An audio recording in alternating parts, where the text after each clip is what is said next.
Good evening, everyone. I'm calling to order the October 24, 2023 meeting of the Southborough Select Board. We have people here for the 6:15 appointment of Thomas Rock as Sergeant for the Police Department. Before we begin, is there anyone here who has a public comment regarding something that's not on the agenda? And we typically keep public comment to no more than 3 minutes. All right, seeing as there are... Well, you're coming up for an appointment, right? Okay. I have public comment. Okay, yep. DPW Superintendent. I just wanted to take a minute to recognize Tim Collins and Bridget Delaney for their quick response and thinking clearly when we had an issue at the transfer station. So, just wanted to put that on the record that they did a great job, and we're very happy they did. Thank you very much, and I know what you're referring to there. Okay. Well, without further ado, I'm going to turn it over to Chief Newell. Can you guys, okay, you can hear me? Thank you for having us here tonight. I am requesting that the Select Board appoint Thomas Rock to the position of Sergeant within the Southborough Police Department. This appointment will fill the vacant Sergeant position that became available when Sergeant Heath Wittes retired from active duty on October 7th of this month. Tom grew up in the towns of Southborough and Westborough, attending school in both towns and ultimately graduating from the Westborough High School. He was first hired by Southborough PD back in 2011 as a full-time officer. He received his bachelor's degree from Westfield State University in 2006 and has completed many hours of valuable professional training. He currently holds many positions within our department, to include MassCop Local 167 Union President, Assistant Accreditation Manager, Field Training Officer, SEMLEX SWAT Operator and Firearms Instructor, Lead Firearms and Less Lethal Munitions Instructor, Lead Taser Instructor, Lead Defensive Tactics Instructor, Lead Use of Force Instructor, and I could go on and on. He is also the Active Shooter Events Instructor. Tom placed in one of the top positions after the completion of a full sergeant's promotional process that began over 7 months ago, and his appointment will bring our sergeant staff up to full capacity, again, which is 5 sergeants, which means that there will be a supervisor on every shift. I ask that you please consider my request and recommendation to appoint Thomas Rock to the position of sergeant. Thank you. Thank you. Do we have any questions from the board or comments? Officer Rock, would you like to say anything, or? Just want to say thank you to you all, and my family, who's a little rambunctious, and my coworkers back here. Okay. Appreciate it. It's always a nice occasion here when we have a promotion and we see so many people from the police department, fire department, and family members all, working together and supporting you. And you should really take some time to. It's a special moment. Really savor it, and you should be proud of your accomplishment here. So, Kathy. So you have a darling family. So I hope I don't know if he's going to remember, but I bet she does. But it's always so great again to see everybody here, dressed like they are. These types of meetings where this happens really makes us feel good and makes us enjoy doing what we do. So it sounds like you are well qualified for this. Congratulations, and we are well served for you to be on our police force. Sam? Great. Thank you. Again, congratulations. It's always a great accomplishment to find a good promotion from within the department. That's, I think, a compliment to you as well as to the department and department leadership to bring people through the process and promote them to officer positions here. So thank you very much. I offer my congratulations to you and your family. I'll echo Marguerite's comments. Looks like you got your hands full, which is a very nice thing. Right. I move that the board appoint Thomas Rock to the position as Sergeant of the Southborough Police Department. Second. All those in favor? All right. Congratulations.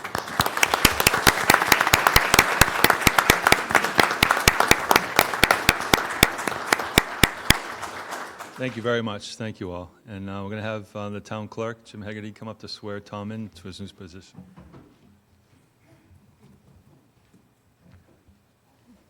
You want to stand there so you can face your family? Okay. Please raise your right hand. I'll read the oath at the end if you agree. Say, I, Thomas R. Rock, do solemnly swear or affirm that I will faithfully and impartially discharge the duties incumbent upon me as a sergeant of the Southborough Police Department, according to the best of my ability and understanding, agreeably to the rules and regulations of the Southborough Police Department, the Constitution and the laws of the United States, the laws of the Commonwealth of Massachusetts, and under rules, regulations, and bylaws made under authority of the Select Board, so help me God. Congratulations, Sergeant.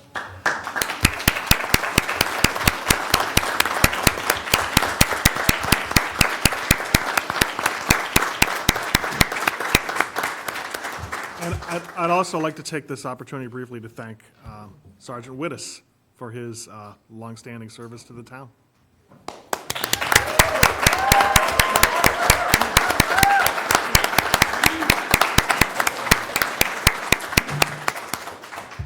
We'll now have Tom's wife, Jackie, come up and pin him. There you go.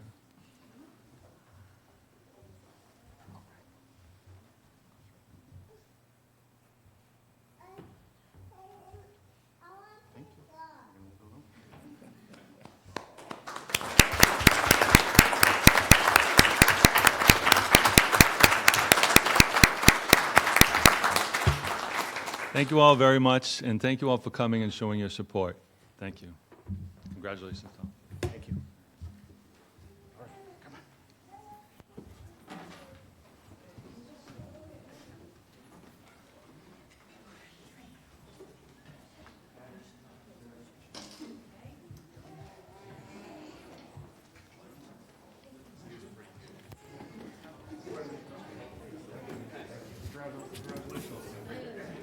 Seriously.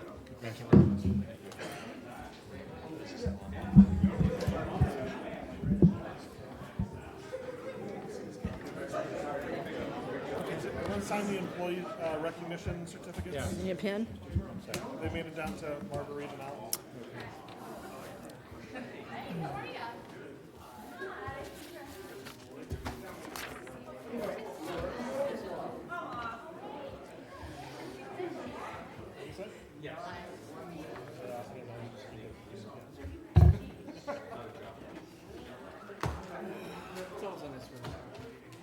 It is, seriously. I mean, they've had an interesting, Heads up, you may not want to sit next to each other much longer after work. For, which one are you, because of the regional? No. I'm going to ask for an park. Marguerite, Al, these are the employee John. John. We're thinking of, we've got a little 9-minute gap here. We're thinking of moving you up on the agenda. Okay, great. Yeah, gets you home a little earlier. He's easy. Okay. Now what's happening? Oh, I don't even want to know. There's, sorry. All right, I think thanks. there's two. Right? Thanks for coming tonight. Basically looking for an update on our progress with the townhouse project and also with the Corderville Hall. Okay, so, John. Streetlights too, yes. Streetlights too, of course. John Parent, Director of Facilities. Townhouse project is coming out exceptional. Couldn't be happier right now with the crew we have working on it and the management team that's been involved with it.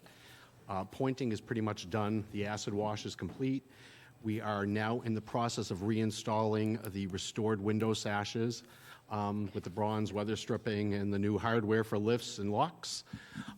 We are going to be basically circling the building with staging starting either this week or next week. That will lead to the stripping of the roof, the installation of the new slate roof. Basically, the new front doors will be installed at that point, and the goal is to have everything wrapped up by Thanksgiving. If everything goes well, we should be done by Thanksgiving. The building's more beautiful than I ever thought it would be, quite honestly, and I can't wait to see it finish this one.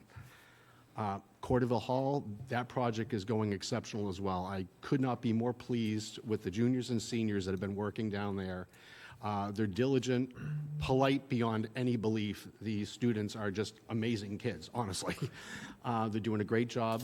Their instructor, Wayne Carlson, has been awesome. The electrical crew has come in the last few days. They're looking at what they're going to be doing. So the goal is, again, and Wayne does not see any issue with this, will be done by the end of the school year. So that will be completed at that point. So everything there also going swimmingly. Streetlights, more good news there. We're already about 20% complete, and I am very pleased to say I have not received one single complaint. And usually when you do a conversion, you get complaints for a few months. So the 3,000 Kelvin obviously made a difference for people, and it's just, I like when I get to come before you and it's all good news, honestly. So that's what I have going with those three things. What about do you have an idea when the landscaping after the townhouse, okay. The landscaping around the townhouse, we want to keep this very simple, because again, you have a beautiful building. Let's show off the building. The idea I'm thinking of right now, but I'm going to be working with Chris Leroy, of course, on this, is we want to keep it very simple to the point of maybe some birch trees just in between each double set of windows on the Pilgrim Church side, maybe a little uplighting, and some rose bushes kept below the windows in between those. Keep it very simple. Maybe in the back of the building, we put in some butterfly gardens, because again, it's very important. Southborough takes their green very seriously. So we mix, you know, the butterfly, the green stuff, with the more traditional stuff that'll still show off the building. You end up with a beautiful building, and we end up with some indigenous stuff and some non-indigenous stuff. It's just the way it goes. And that's, the planting would be the spring? It's going to have to be spring, yeah. At this point, it has to be. And again, we'll be replacing some trees in the back island, because I did have some people ask me about that, but we will be putting some new trees back in there. They were unfortunately dropping stuff on cars that was damaging some of the clear coat, so they kind of had to go. That's the night. Thank you. No problem. So, hello, John. Hello. Let's just talk about the ARPA piece of this, just to make sure everybody knows you're on track with that. So ARPA is paying for the senior center addition. We've allocated $400,000, and John thinks their budget looks good. That's going to be done timely, so we're not worried about that being spent when it should. It's, let's see, 1, 2, 3, 4. So, where is this one? Here it is, right here. Right. Yeah, there it is. Okay, so 400,000, what you see in that third column is what's been spent, but John is very confident that this is going to come in timely. So when you say school, you're talking June? June, yes. Okay, so June will be there. November here, Thanksgiving here. Yep. As far as done. Totally out of your, nothing to do with you, but, you know, it's going to be nice to see all these projects wrapped up in town, you know, the park, this. St. Mark's Church is supposed to be done in December too, so that scaffolding will come down. So we're really going to have a, you know, beautiful downtown. So good job as always. Where are the lights installed right now? You know, I didn't get that exact piece of it. I know they're starting in the more remote areas, because they try to save the big stuff to the end, from what I understand. And unfortunately, my contact, Bob, he's out for a month on a recovery for an injury. But I am working with someone else. I can try to find that out for you, the exact locations. If you talk to them, that's fine. I just wondered if you knew. Okay. And then as far as your plans for the plans right here, that sounds great. Sounds simple and easy to maintain, and sounds lovely. So I've got the good job. tricentennial in mind. I want the building to be seen. Good job, good job. See? No comment. Great update, and let's keep it rolling. Thanks, Sam. Thank you. Marguerite? It looks great. Thank you. You're welcome. No particular questions, thank you. Thanks, Al. John, one more thing. When the lights actually are done, can you let us know? Oh, So we absolutely. can start trying to look and see what we're, you know, see if we can measurably see what we're saving as far as electricity goes. Oh, absolutely. I'm going to be keeping an eye on that as we go, because the bills should start reducing as we move along. Okay, all right. Thank you. Thank you all. Okay. All right, thanks. I'm glad we could get you home a little bit earlier. We still got a little time, so maybe, is Kelly? Yeah. Okay, you want to come up? How's everyone? Good. Excellent. Feel free to take a seat. Just reintroduce yourself. I think we know who you are from like a week ago, but. Yes, so my name is Kelly O'Brien. I was born and raised here in Southborough. You guys just appointed me to the building administrator position, and I'm here for the vacant position in the historical commission. Okay. Would you tell us a little bit about you know, your interest in serving on the Historical Commission, and I see that Kevin Miller, who's the chair, you've spoken with him, right, about your Yes. interests? All right. So you want to just tell us a little bit about, are there particular things that the Historical Commission's working on right now that are of interest to you? Well, I think it's important to keep the historical, I can't think of the right word, but. Character? Yes, exactly, in Southborough, and I see everything changing, even though it's for the better. I still think having historical buildings and so forth is important. I'm a fourth generation here. A lot of my family members they worked for the town of Southborough as well as grew up here. And so when I saw that open position, I thought it'd be something I'd be interested in and being a part of. So, All right. I guess the only question I have for you really has to do with, there's some overlap between the duties of being, you know, the business administrator for the building inspector and some of the things that are within the jurisdiction of the Historical Commission within the demolition delay bylaw. You're familiar with what I'm talking about? yes. Okay, so how would you plan to approach that? Like, and I just was reviewing the demolition delay bylaw to prepare for tonight, and, you know, it's really the building inspector that undertakes these duties, but you may be in a position where, you know, there's correspondence going back and forth between the Historical Commission and the building inspector about enforcement of the demolition delay bylaw. My own view is, I think there's not really a conflict of interest between, you know, doing both things, but I think that I haven't before had a situation where there's someone that has, you know, a town employee position, and then with some overlap with a board position that they're also on. So, I mean, I think the Historical Commission has 6 people, right? So, I don't remember. They were talking about it last night. yeah, that I they know were it eager to usually have. isn't, but I think this one is. So, I don't know, how would you plan to approach things like that if we're, Keep it separate. okay, You yeah, know, the Historical Commission and my position as the building administrator, separate. all right. So then, I mean, would you then recuse yourself from things that came from the Historical Commission that had to do with, you know, for example, the Historical Commission makes a decision about whether or not a building is or is not preferentially preserved, right? Yes, I would have to. Okay. I feel I would have to. I think that's the right thing to do, just because I think that as someone who's a resident or kind of a developer who would come in and looking to take out a demolition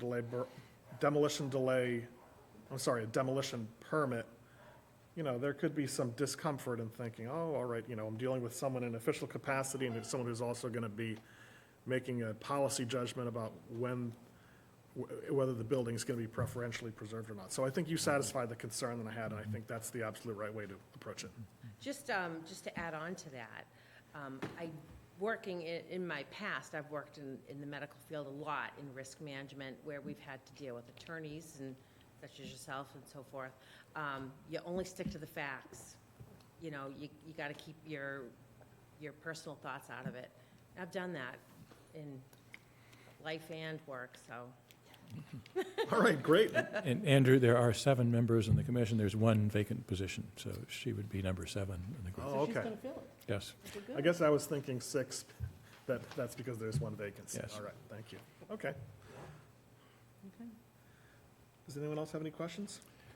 I got a quick one. Have you watched the meetings of the Historical Commission to sort of see what's going on there previously? Or? You know, I started watching some of them, but then I get distracted because I try to watch them during my lunch break. Uh-huh. So, Okay.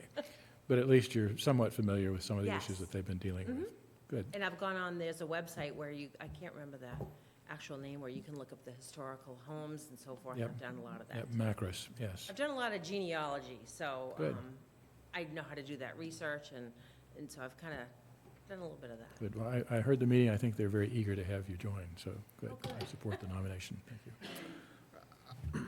So I move that we appoint Kelly O'Brien to the Historical Commission for a term to expire June 30, 2026. Second?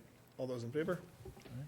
All those opposed? Thank you, everyone. Thank you. Congratulations. Thank you. All right. All right, so you get an appointment letter, and then, Jim Hegarty he was here 10 minutes ago.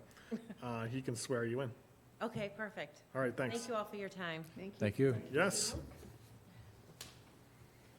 Okay, so we are now right after 6:35, so the next matter on the agenda is our public hearing for proposed amendments to the public shade tree policy.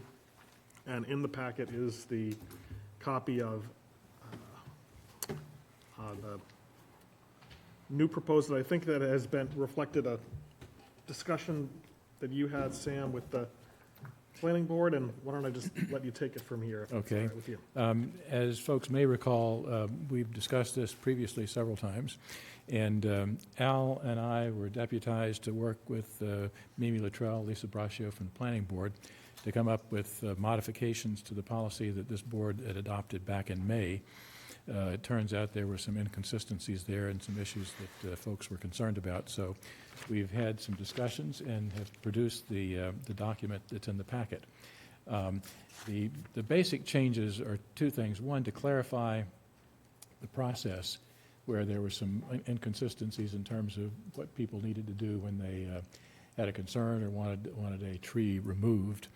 And again, the issue for most folks is that you've got to be clear in terms of whether the public shade tree is on a scenic road or not, and that drives the permitting process and the approval process in slightly different directions. And secondly, there had been conversation around replacement trees, whether they needed to be native species or not, and that is now clarified in this policy that the trees need to be on the approved tree list, which includes natives and cultivars of those natives. So I think that gives a little more flexibility than we had believed previously. So again, Planning Board has discussed this and has voted to support this version of the policy. I actually sent this to our DPW superintendent and our tree warden designee, Mr. Leroy, and I think Bill has some comments that I think are useful for us to hear. So. Good evening. Thank you. Bill Cundiff, DPW Superintendent. So I met with Chris today. I only have the benefit of seeing this recently, so bear with me. The comments I'll offer, I'll go through the document and, take the feedback. And generally speaking, I do want to say I'm not accustomed to such a detailed tree policy in a community, and I'm not sure that many communities have such a policy. Is the microphone on?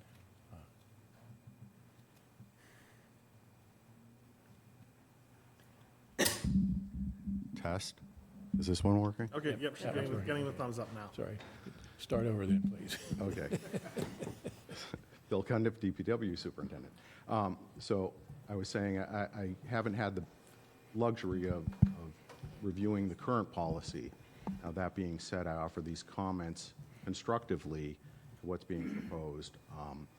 But I was saying in a general way that I'm not accustomed to a community having a shade tree policy that goes above and beyond the statute governing scenic roads or shade trees.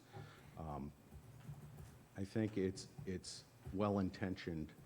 I'm a little concerned that the timeline that might be associated with some of these trees and taking these trees down might get extended to an unreasonable length of time. That's my concern. So as I look at this, under section 1CI, we talk about an imminent hazard, and the tree warden designee will have consultation with the town administrator and the town planner. Now, currently, as a matter of practice, at least for the last 2 years, we've been doing that. I'm not sure what added value you would get other than informing the town administrator and town planner. So in consultation is where I'm going with this. I'm a little confused as to what the benefit that is going to be derived by consulting with them. Certainly, we're happy to communicate with them and let them know where we have issues with trees, as we do currently. Under section 2C, I think it's 1, perhaps 2, you reference a form. I would suggest you include a copy of the form so we can take a look at that and see what it entails. Okay. I think that there is such a form already that's Yes. being used, yeah. Yeah, there is. Okay, And forgive me, that's all right. Section 3E, it talks about how not to hang tree notices. I would encourage you to let us know what is acceptable for hanging notices.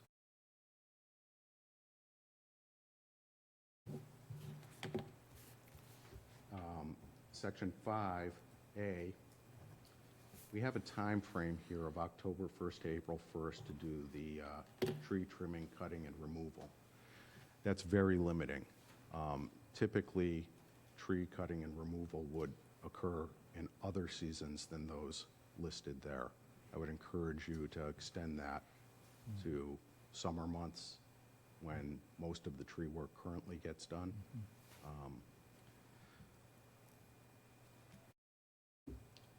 So are we going to go back to each one of these? Or are we just Yeah, going to listen? let's hear and Yeah, let's- comment Right. as we go through them, so. Section 6E,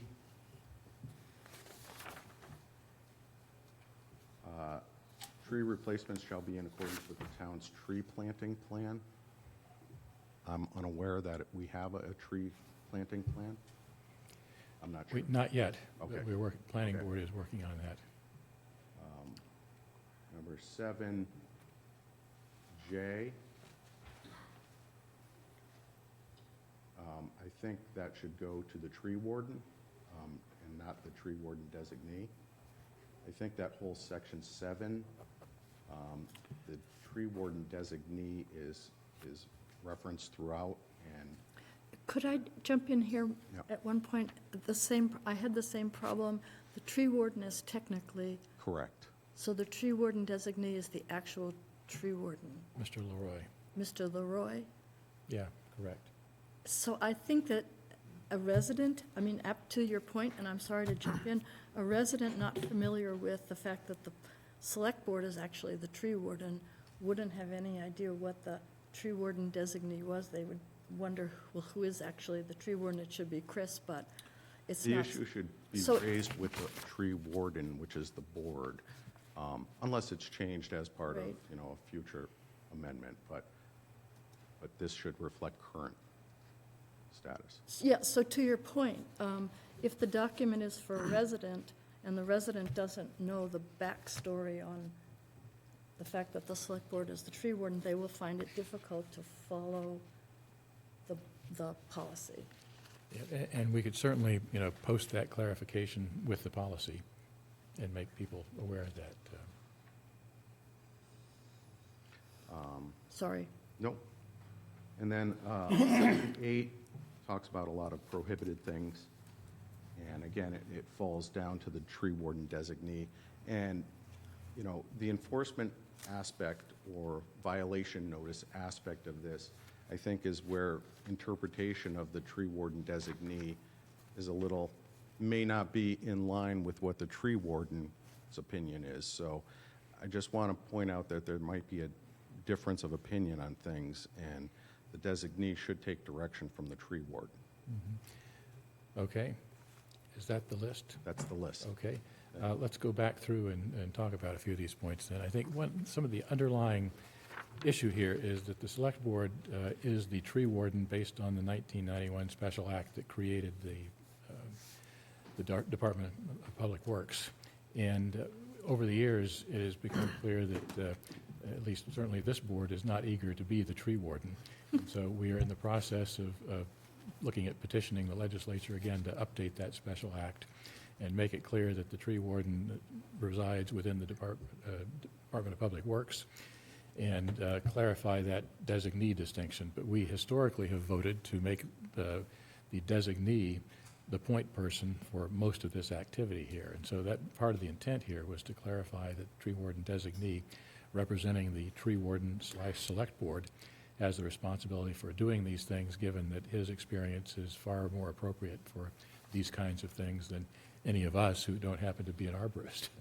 And so that was sort of the overarching intent here, and the goal of this was to actually put those responsibilities on the tree warden designee as opposed to the select board. And that's why these things were changed. And so if we missed one or two of those label changes in here, that, in my view, is an oversight. We should fix that. It should be tree warden designee throughout this document, I think.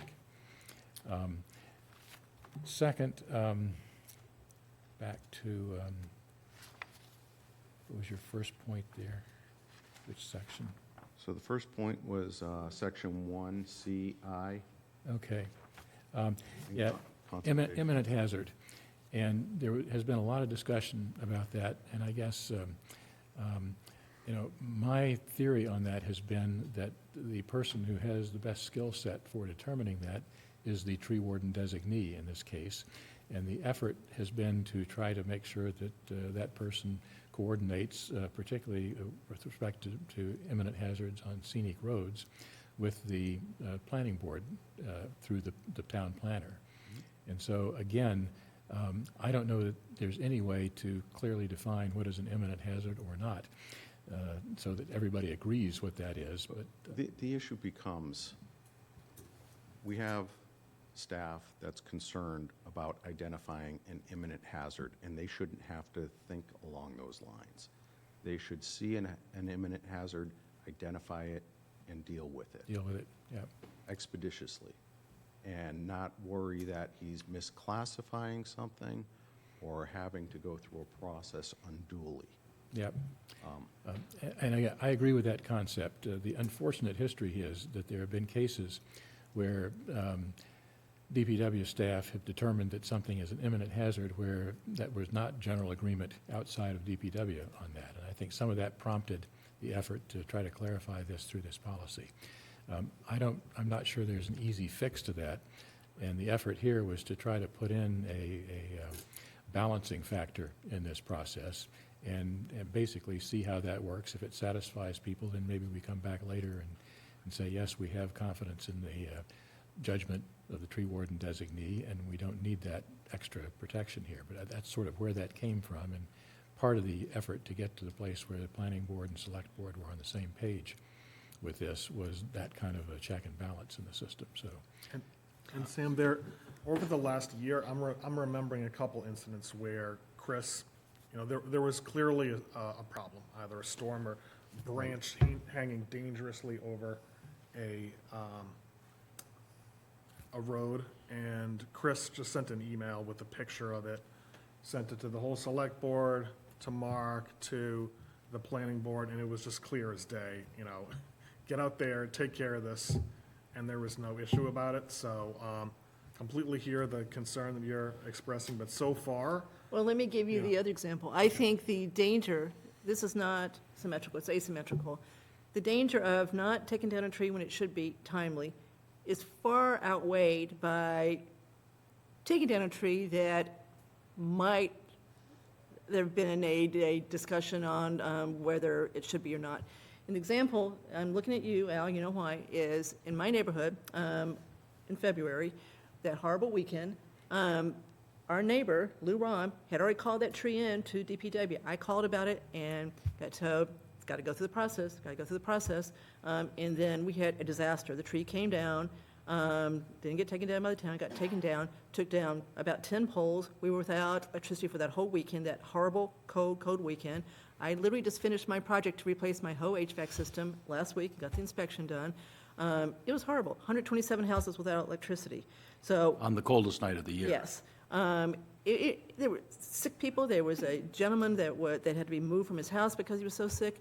It really was horrible. So I'd much rather weigh on the side of taking it down when you think it needs to be and not debating it and ending up with what happened in this neighborhood. Yeah, I agree completely with Kathy. If we think that somebody is on a regular basis inappropriately taking down trees, that is a training and a personnel issue. But I had problems with this section to begin with, and I still have problems with it. We hire professionals, and I think we ought to let professionals do their job. Now, if that professional takes liberties, that's a management challenge for you, but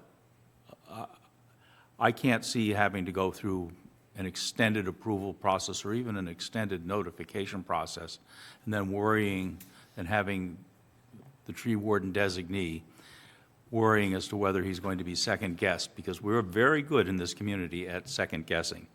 So, I'm not actually crazy about this policy to begin with, as I agree with you completely that this is overkill.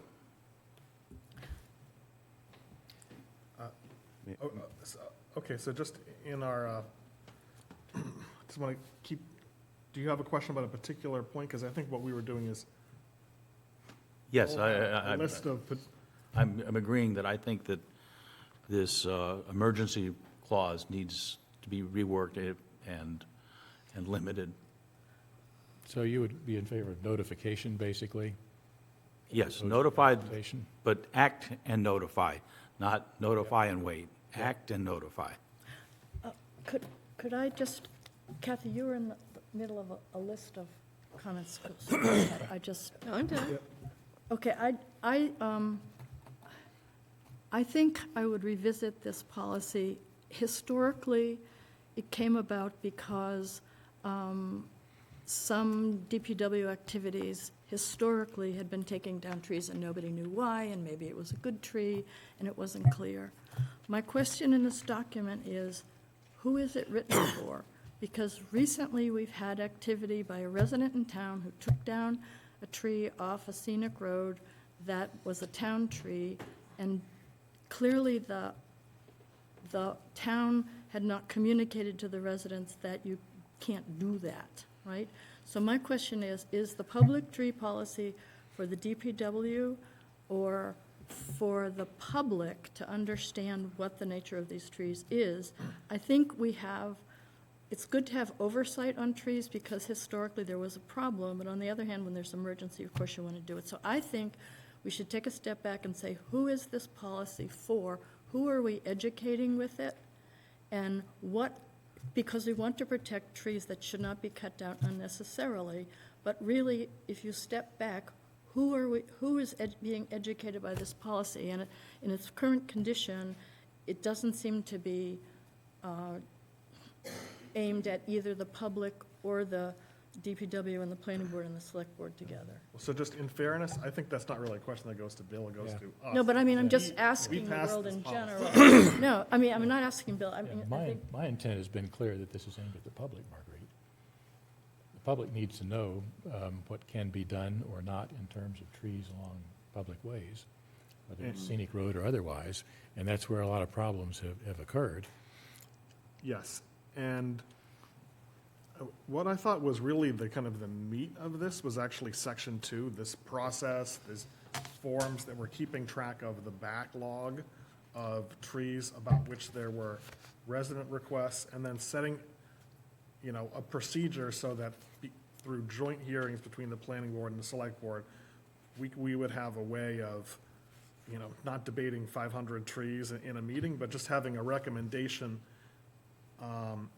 from DPW, someone from the planning board saying, look, here's a list of, 50 trees, 48 of them, no one has any objection to them. And because the process before was not as organized, and this is kind of codifying a process that during the prior board, Lisa Braccio and Mimi from the planning board worked together and started to work fairly well. So I see, 2 is codifying a process that has been working so far. I agree it's kind of cumbersome. I think part of that is also the fact that we have so many trees that are, so many roads that are designated as scenic roads. But just as a point of reference, we already have a version of this. Yes, tree. we have a The policy point of, in and place. I applaud Sam for working with the planning board on this, because this is intended to just clarify some of the things that are in our existing policy. So the changes in here are, in my opinion, they're an improvement over the existing policy. We could, debate some of the finer points of this, Yeah. but I think that, But Yeah. if we don't approve this, then we are left with a policy that is, I think, less effective than this. And, I mean, one option is to somehow rescind the existing policy and have no policy, which I think is also No, I don't want problematic. to do that. I don't think we should So, do that. I yeah. think that this is an improvement, I agree. I think the select board has spent a lot of time on trees, and you could definitely make a case too much time. So I am hoping that we're working toward removing ourselves from being the tree warden with the PWPB reorganization, but that's to come. Yep. Until now, I just want to get this done. We've got so much on our list. I don't want to spend any more time on this policy, and I don't want to spend any more time on trees for now. We've done a lot of work on trees. I love trees too, but we've got a lot of things to do. So, Bill, it's not perfect, we agree, but we've spent a lot of time on this. We passed it in May because Lisa Braccio had led the effort of the Select Board to truly try to improve our protection of the public shade trees, and we wanted to get this passed before she left the board, so we did it. We knew there's flaws in it, so this does improve that. Planning Board, it's my understanding, has approved this, right?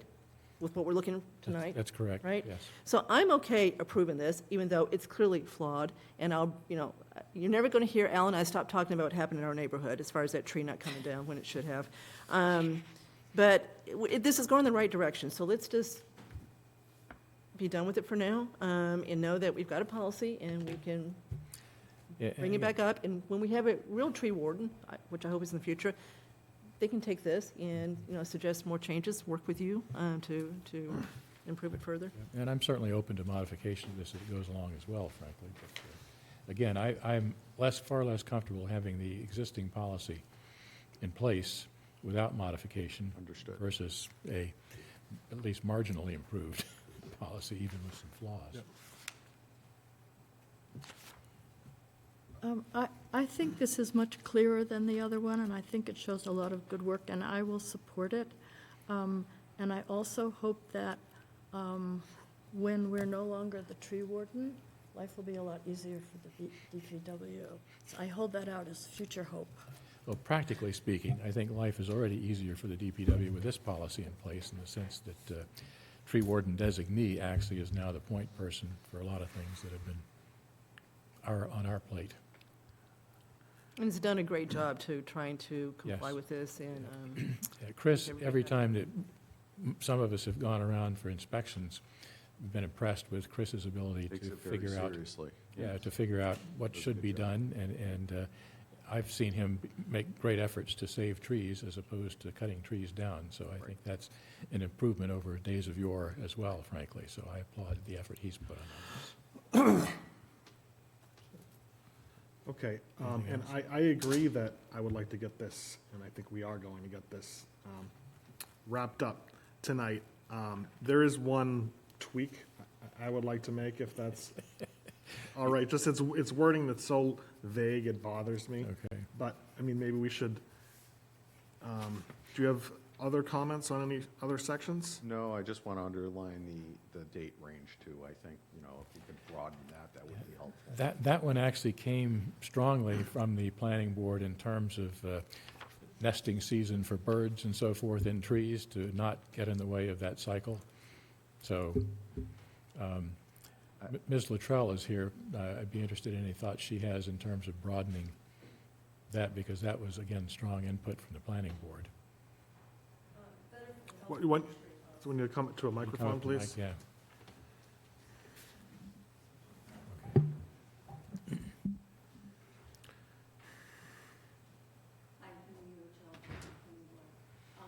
That the fall time is better for the health of the tree when the tree is dormant. It reduces the chances of any diseases for the tree, and as well as the nesting season for birds and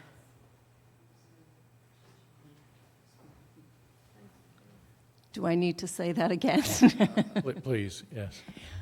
Mimi Luttrell, Chair of the Planning Board. That season was chosen and is recommended by arborists because trees are dormant during that time, and trimming is best when trees are dormant for the health of the tree. It reduces the chance of diseases, and it also protects birds and thus during nesting season. But if a tree is coming down, well, I'll leave it It's a at moot that. point Shouldn't if it's matter. coming down. Yeah, it doesn't matter if it's coming down, right? What about a limb that's an imminent hazard as opposed to the whole tree? Well, so an imminent hazard is different. An imminent hazard comes down because it's an imminent hazard. So if we were going to try to broaden that October through April time period, I mean, is there one end to that that's more sensitive than the other? We might think about extending a little bit. Well, on the fall side, I would think, not the spring side. So you could, But if we're looking to, preserve and maintain the health of our trees, then yeah. But, Mr. Condon, what is your experience with the traditional tree trimming times? The tree trimming that I'm familiar with usually occurs throughout the summer into the fall. And there's a number of reasons for that. We get concerned about safety in the winter months with the trees freezing and becoming brittle. We are also, I notice, I don't disagree with you that trimming and cutting might be a beneficial period to do during this time frame. But removal, I would think, wouldn't have that same issue with the health of a tree because we're removing it. right. So, As far as I'm concerned, the safety of our employees trumps, pardon the use of the word, the considerations of tree health or wildlife. I agree with you. I mean, I've done tree work in the winter, and it's, everything is slower, more expensive, and more hazardous in the winter, and I don't want to put our employees at risk. Bill, what would you suggest if you were writing this as far as the period goes? I would suggest going with what the statute requires, which they don't define a period. But I respect the fact that they have concerns. So, Would it help if we basically did trimming limited to these periods, and removal could happen that would help. anytime? Mimi, would that work?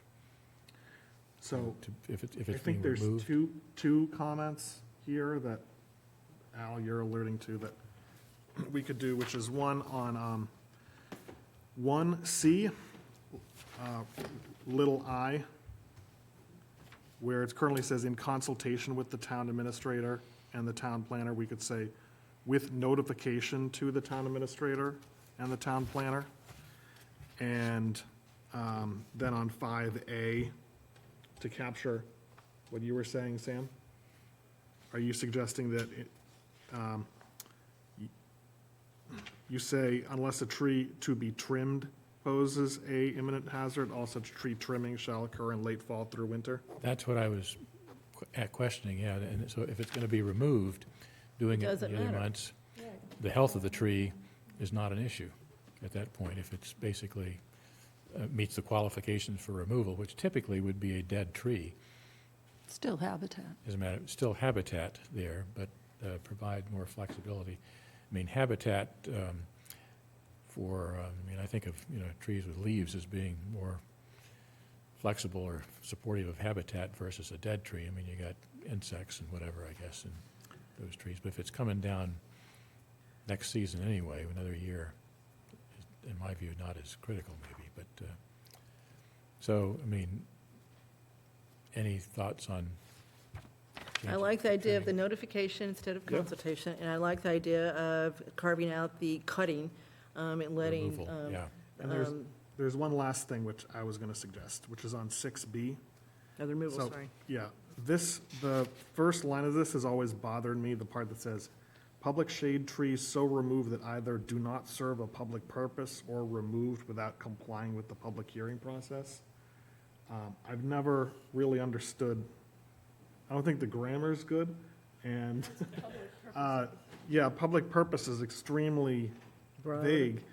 It's more straightforward to just say if a public shade tree is removed without complying with the public hearing process laid out in this policy, comma, it shall be replaced, et cetera, et cetera, et cetera. I agree Just with that, too. simplify it.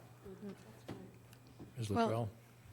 Well, sometimes, it hasn't happened thus far, but a tree could be approved for removal for a homeowner for some specific purpose that's not necessarily serving the public. And if, Yeah, and but if then if we approve that to be removed, it should be compensated. I mean, ultimately, this is, I mean, if we determine that it's okay to be removed, isn't there inherent in that there's some public purpose in doing so? Well, Not but necessarily. That point, though, is that who pays for replacement here? In other words, if the tree doesn't serve a public purpose, but it's removed, as Ms. Luttrell suggests, at the request of a homeowner, then the goal of this Section 6 was that the homeowner should pay for that replacement. I don't think that sentence makes sense. No, I'm It not says clear what either it do public not service serve. If it doesn't serve a public purpose, then why are we going to penalize someone? I think it should just come out, I agree. And simplify that sentence with the last part of it. So public shade trees that were removed without compliance sounds much better than, And maybe Yeah. Section A actually clarifies the who pays piece for us. I think that, in my mind, Section A makes it clear that if someone requests and it's approved, then, again, it's at the applicant's expense to replace. My question on that is, does it specify where the tree is to be planted, where the replacement? Nope, but that's at the, again, at the discretion of the town. It doesn't, that's what I suggested. Okay. So the sentence, it doesn't make sense. It says do not serve a public purpose. It's not written right. Sorry, it's not written right, so let's just get rid of that part of it. So, Ms. Luttrell, any other comment on that one? I disagree. Mimi, it should say either serves a public purpose. It says do not. If it doesn't serve a public purpose, then why do you care? Well, we care that it needs to be replaced. But Section A says that it's going to be replaced at the applicant's expense, I think. If you want the public to understand this, that sentence needs to be simplified. so here's where, to maybe move towards a conclusion of the discussion. I think we should finalize the revisions to this policy tonight. And, my suggestion is we do so based on this draft on 1CI, change in consultation with, to instead with notification to the town administrator and the town planner. And then in 5A, cut it back, no pun intended, to be, unless a tree to be trimmed poses an imminent hazard, all such tree trimming shall occur in late fall, et cetera. All such tree trimming, yeah, period, no cutting and removal. in the second Yes, part, yeah. too, okay. And then 6B, if a public shade tree is removed without complying with the public hearing process laid out on this policy, comma, it shall be replaced, et cetera, et cetera. Does that sound good? That clarifies Okay. Section 6, certainly. Are there any other Okay. comments on that? All right. You want to make a motion? I'll take a stab at it. Go ahead. Okay. I move that the select board approve the revisions to the public shade tree policy that are in our packet with the 3 modifications that I just suggested. Second. All those in favor? Aye. All those opposed. Okay.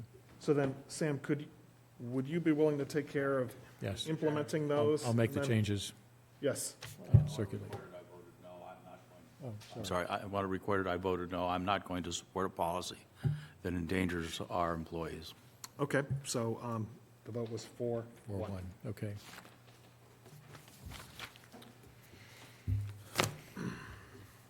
All right, I move that we close the public hearing regarding the proposed amendments to the public shade tree policy. Second? All those in favor?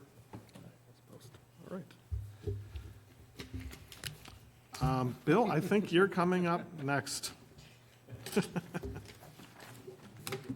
evening, Bill Cunn. Okay. Yep. So I guess we go through a project update on occasion. So what I'd like to do is just quickly go through the projects. If you have questions on anything, feel free to jump in. First project I'll mention is St. Mark's Park. As you know, we did go out to bid recently for St. Mark's Park. We have a budget of $250,000. Belco of Manchester, New Hampshire bid $236,340. After a reference check, recommendation, the Board of Selectmen awarded them the contract. We're in the process of finalizing the agreement, getting a schedule from them and a schedule of values for the project. Once we finalize contract documents, we'll issue a notice to proceed. We expect this project will be completed by the end of April. St. Mark's Road. This is part of a larger project, Main Street and some peripheral roads that we contracted with Perkins. As you know, they did put the binder paving down, so it is passable now. We milled the intersection of St. Mark, actually, they were supposed to mill the intersection of St. Mark's at the Town Hall driveway today, but I don't think they did that. Lazaro Paving is supposed to place the top coat of paving within a few weeks. That's the best schedule I can give you. The signs are done, the street signs are done. The project total, again, not just for this, but for all the various roads, $2.6 million. The contractors spent $2.1 million to date, and we have about $590,000 left under contract. Main Street Tip Project. That's a Mass DOT project. We've generated a punch list and have shared that with our engineer, VHB, and provided that to the state. I have not seen or heard from Mass DOT since I've been here. I do plan on calling the engineer associated with them to make sure they got the copy of the punch list, introduce myself, and that sort of thing. But generally speaking, they're substantially complete. I know there's a number of issues that are still outstanding, and we do plan on bringing that up. But I want to underscore the fact that this is a state project, so we can say what we need to say. They can listen. They don't have to listen, but it's their project. Newton Street. Newport Construction was awarded the contract. As you may know, they have milled the road. Tomorrow, they're going to start raising the structures on Newton Street. Paving will occur in the next week or so. As part of that project, we had an ad alternate for Stockwell and Fitzgerald sidewalks. As you know, there's concerns about the integrity of the trees out in that neighborhood, so I did ask the contractor to pursue and submit proposed change orders utilizing a tree company. I think they're going to use Bartlett, and basically give us their best prognosis for making sure as many trees survive a sidewalk replacement project as possible. So there may be a change order with a little additional cost. Corderville Road. This is a conundrum to me. So I have 25% drawings. My understanding is VHB is working on environmental permitting. They've billed about 80% of their contract value. So I need to drill down and figure out what's going on with that project. VHB has. Yes.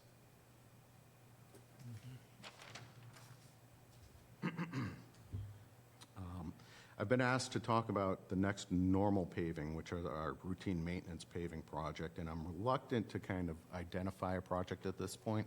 As you may know, we have a number of things going on at the same time.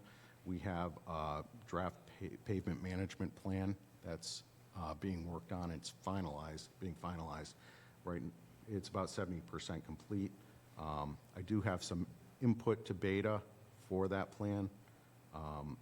Likewise, we have a concurrent, but not as part of the same contract, sidewalks and ramp evaluation project going on, which is just starting out. That's $7,500 that they've incurred for costs, and it's a $50,000 contract, so that's about 15%. The timeline on that is, I'm being told, they're going to do a field assessment. They're targeting January and February, but if snow flies, they won't be able to do a field assessment, so we're looking at next spring, more likely than not.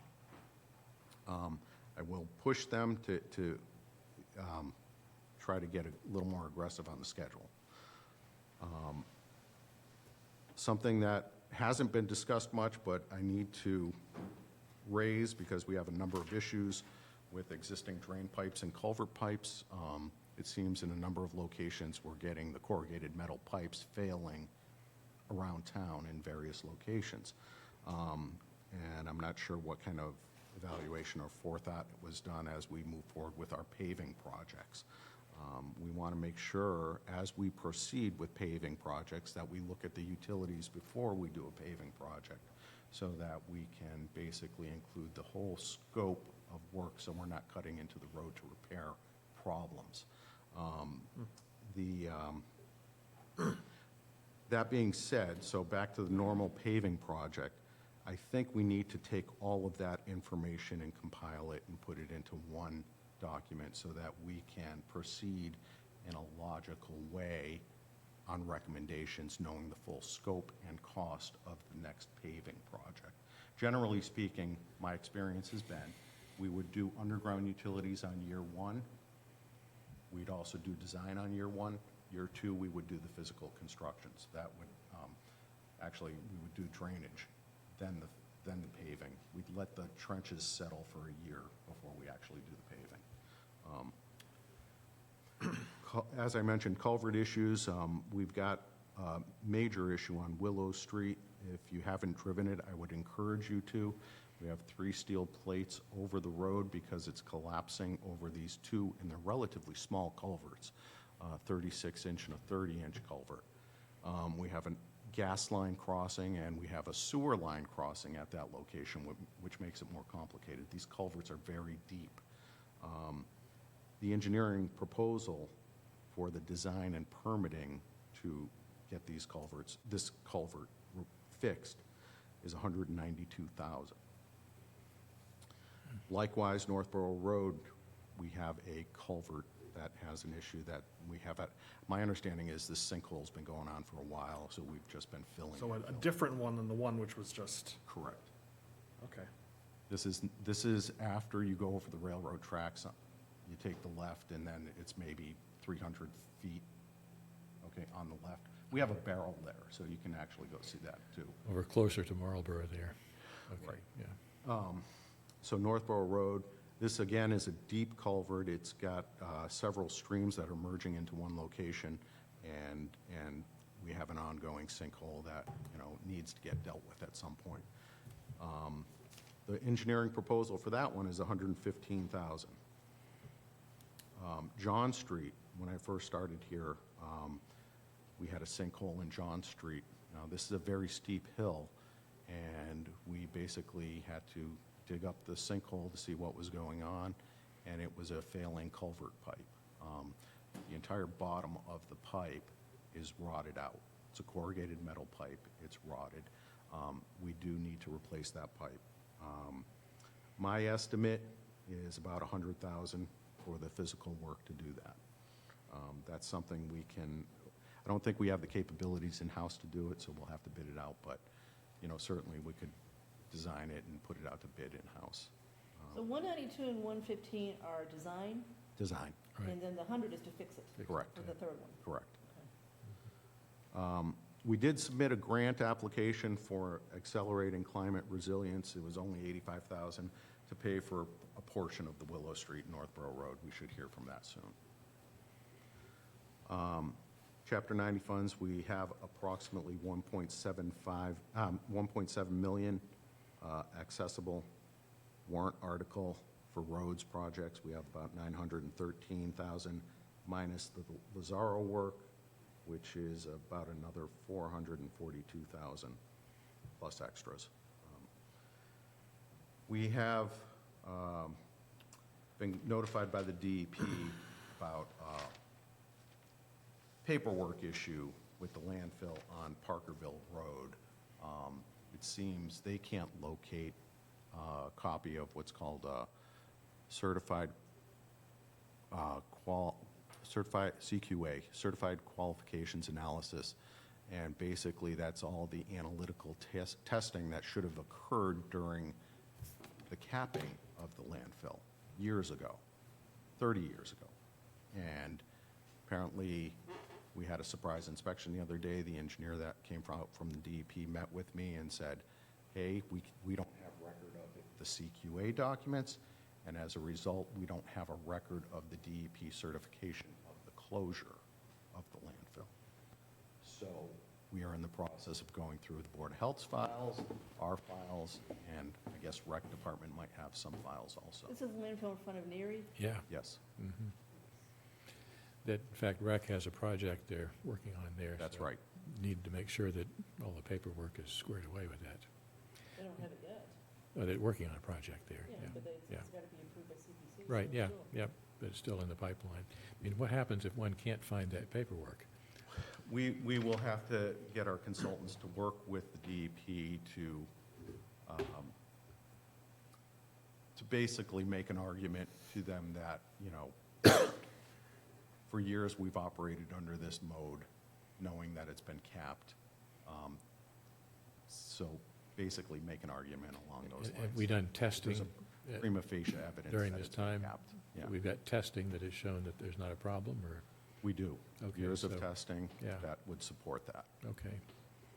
So there's some reasonable chance that that could be worked out. It could be, but we got to go through the process.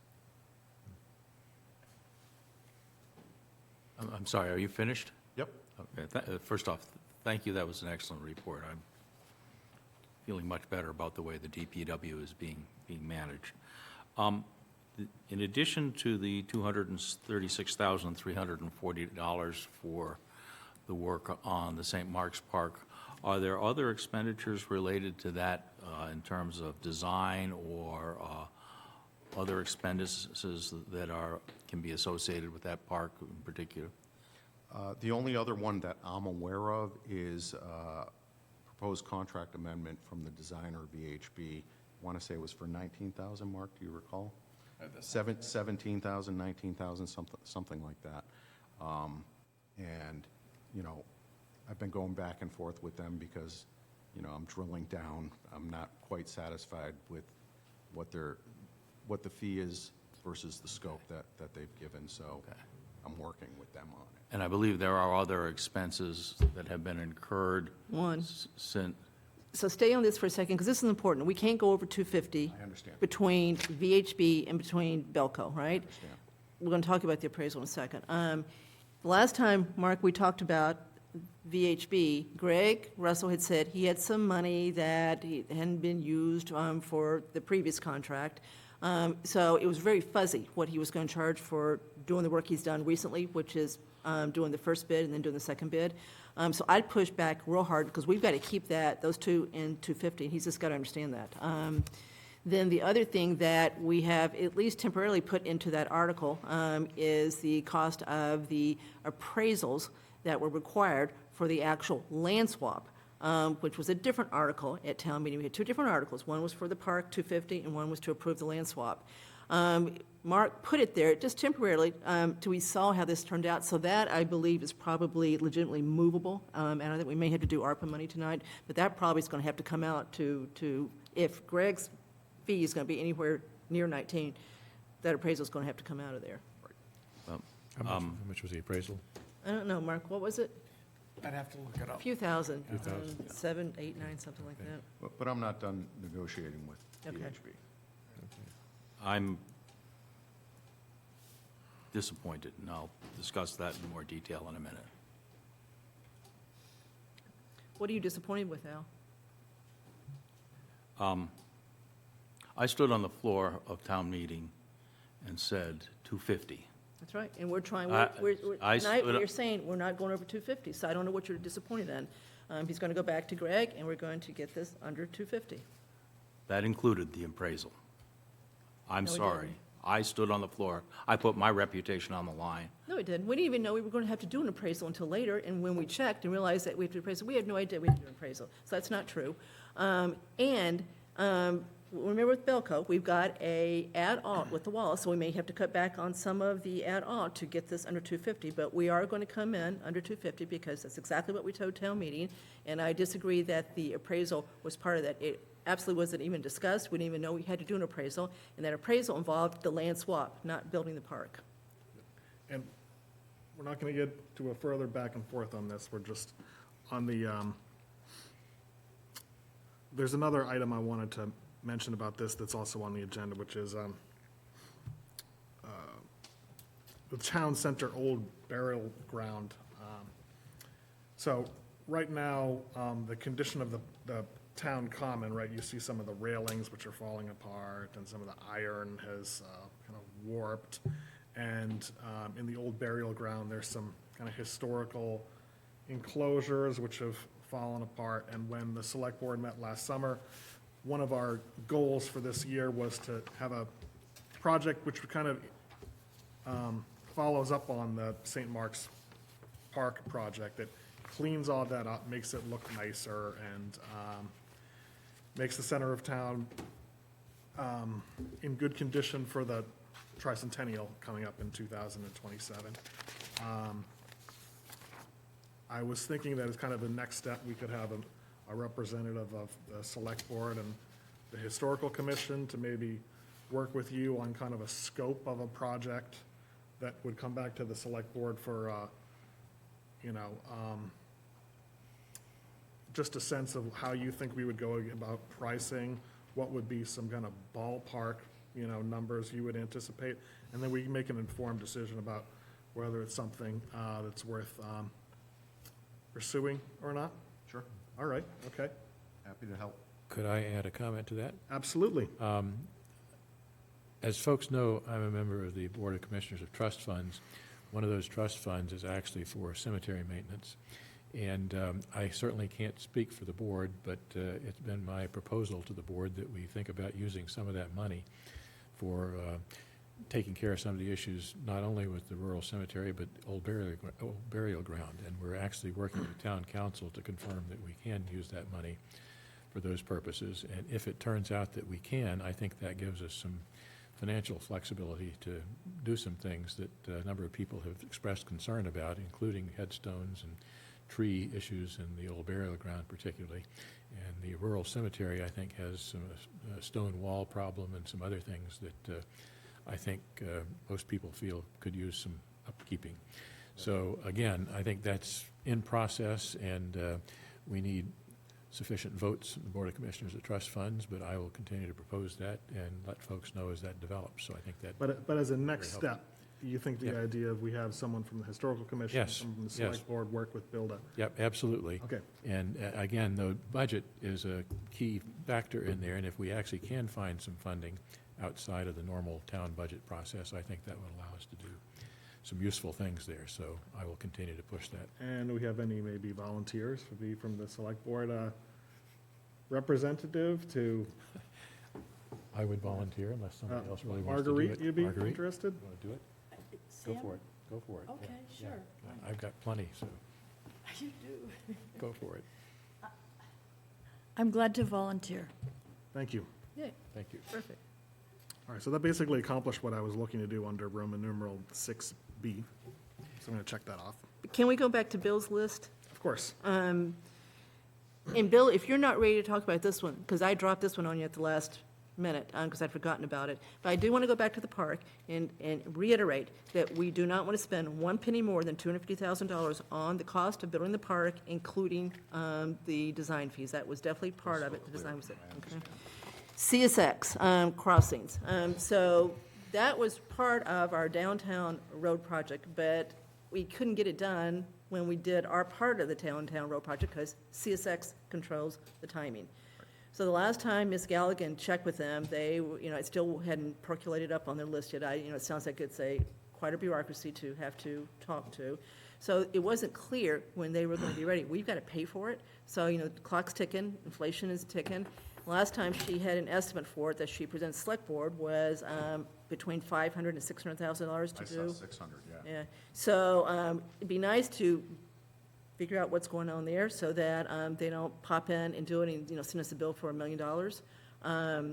That's part of the, sounds like you got about $2.2 million of road money between Chapter 90 and the warrant stuff. So it sounds like you got the money to do it, but it'd be nice to really get that piece of it done too. What my understanding is, in speaking with a local resident, that we should talk to our state representative and our senator and ask them for some assistance to get things moving. Sounds like a good idea. Yep. Okay. And Kathy, could I add Central Street to that topic as well, and that I've got. I put that one on there too. I just don't know Both. who pays for Central Street. Yeah. well, We definitely pay for Main Street. There are grants available to CSX to do this type of, Crossings, yeah. but we do need to get our state reps involved. Okay. Okay, we'll do that. And they seem willing to help generally, so that'd be great. So, Bill, are you looking for Select Board to find at least $322,000 to do the 3 culverts? I've subtracted the 85 to be the I've optimist I submitted am. it for capital. I still plan on submitting for other grants that I'm aware of, but yes, it's out there. We do need to deal with it. And for the culverts, they all sound different, but they all are, would you save money if you did them all with? No. Okay. They're totally different? Okay. There's no benefit. Okay, You're not gonna see a understood. cost benefit. I want to underline, this is just for design, which is staggering to me, but So the true cost is really going to be large. correct. Of these culverts? Yeah, Yes. he's just telling me the design for 192, 115. Yeah. Is there anything else going on with these that we could suggest somebody else should help pay for some of it?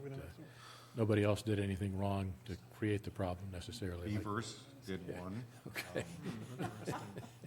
I don't know how much how much luck we'll have. They don't have very deep pockets. Yeah, send them a bill.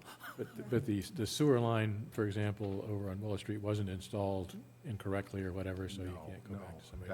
That was a result of beavers, believe it or not. They Okay. got under the road. They were Is living under the road. Ellen, Jeez. Marius? Would That that, road is heavily trafficked. It's a hypotenuse to get to Route 9 going west. So and that's where all the neck, vehicles go and park. So it gets a It's lot a of traffic. cut through, yeah. Yep.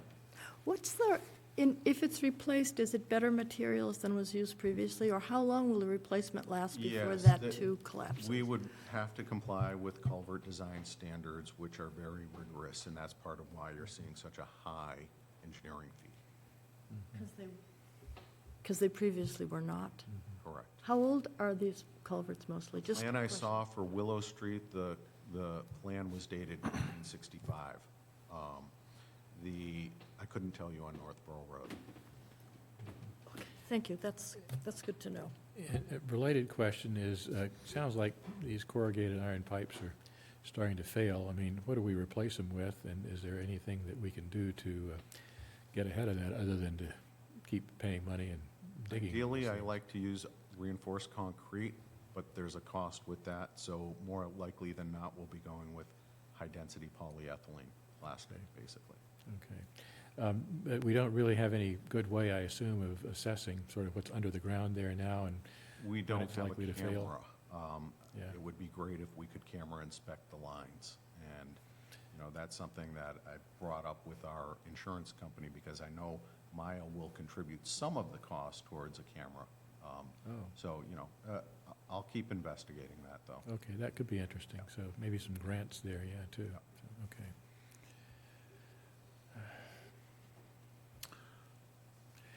You didn't do an inspection of all this before you took the job, huh? So, what am I buying here?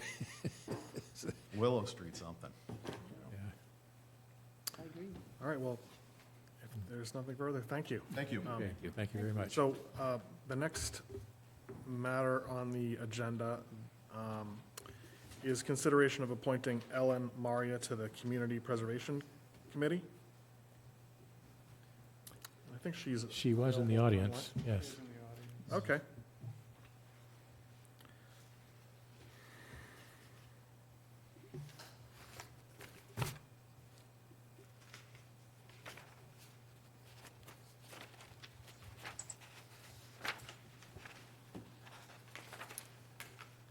There she is. Hello, how are you? Good, thank you. How are all of you? Good. Well, thank you for applying for, looks like you applied for a couple different positions, and after kind of kicking the tires, seemed like the Community Preservation Committee would be a good fit, which based on the information you put in your form, looks like it would be a good fit, and Ben Smith thinks you would be a good fit as well. So with that in mind, would you like to just tell us a little bit about yourself and your background and why you're interested in serving on the Community Preservation Committee? Sure, thank you. So I've been a resident of Southborough for about 3 years. I live here with my husband and my 3 young children, and work as a consultant with nonprofits, foundations, and government agencies to kind of help with their research, evaluation, and public policy work. And my background in particular is in affordable housing, which is what kind of drew me to some of the housing related committees. And after talking to Ben Smith, as you mentioned, community preservation was one that was particularly interesting to me and one I thought would be a good match to my background in terms of the focus on not only housing, but of course, historical preservation, open space and recreation, which I think are some of the main things that drew my family to Southborough, and I think is true for many families as well. And so I thought this would be a good opportunity to become more involved in the town and give back a little bit. I think it's great that you've looking to volunteer for town boards and committees. So, you know, soon after you've moved into town, I know I did something very similar about 10 years ago. And we have a crisis in terms of affordable housing, and, you know, great article about that in the front page of the Sunday Boston Globe.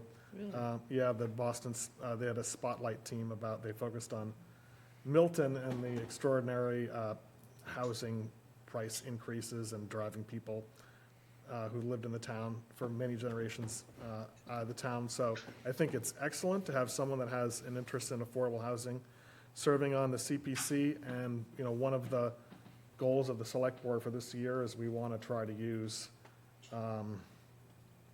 CPA money that we haven't really made effective use of housing money from even just like 10 years ago. So we're working to try to improve some of our processes so we'll make more effective use of that. So I look forward to supporting your appointment. Thank you. Kathy?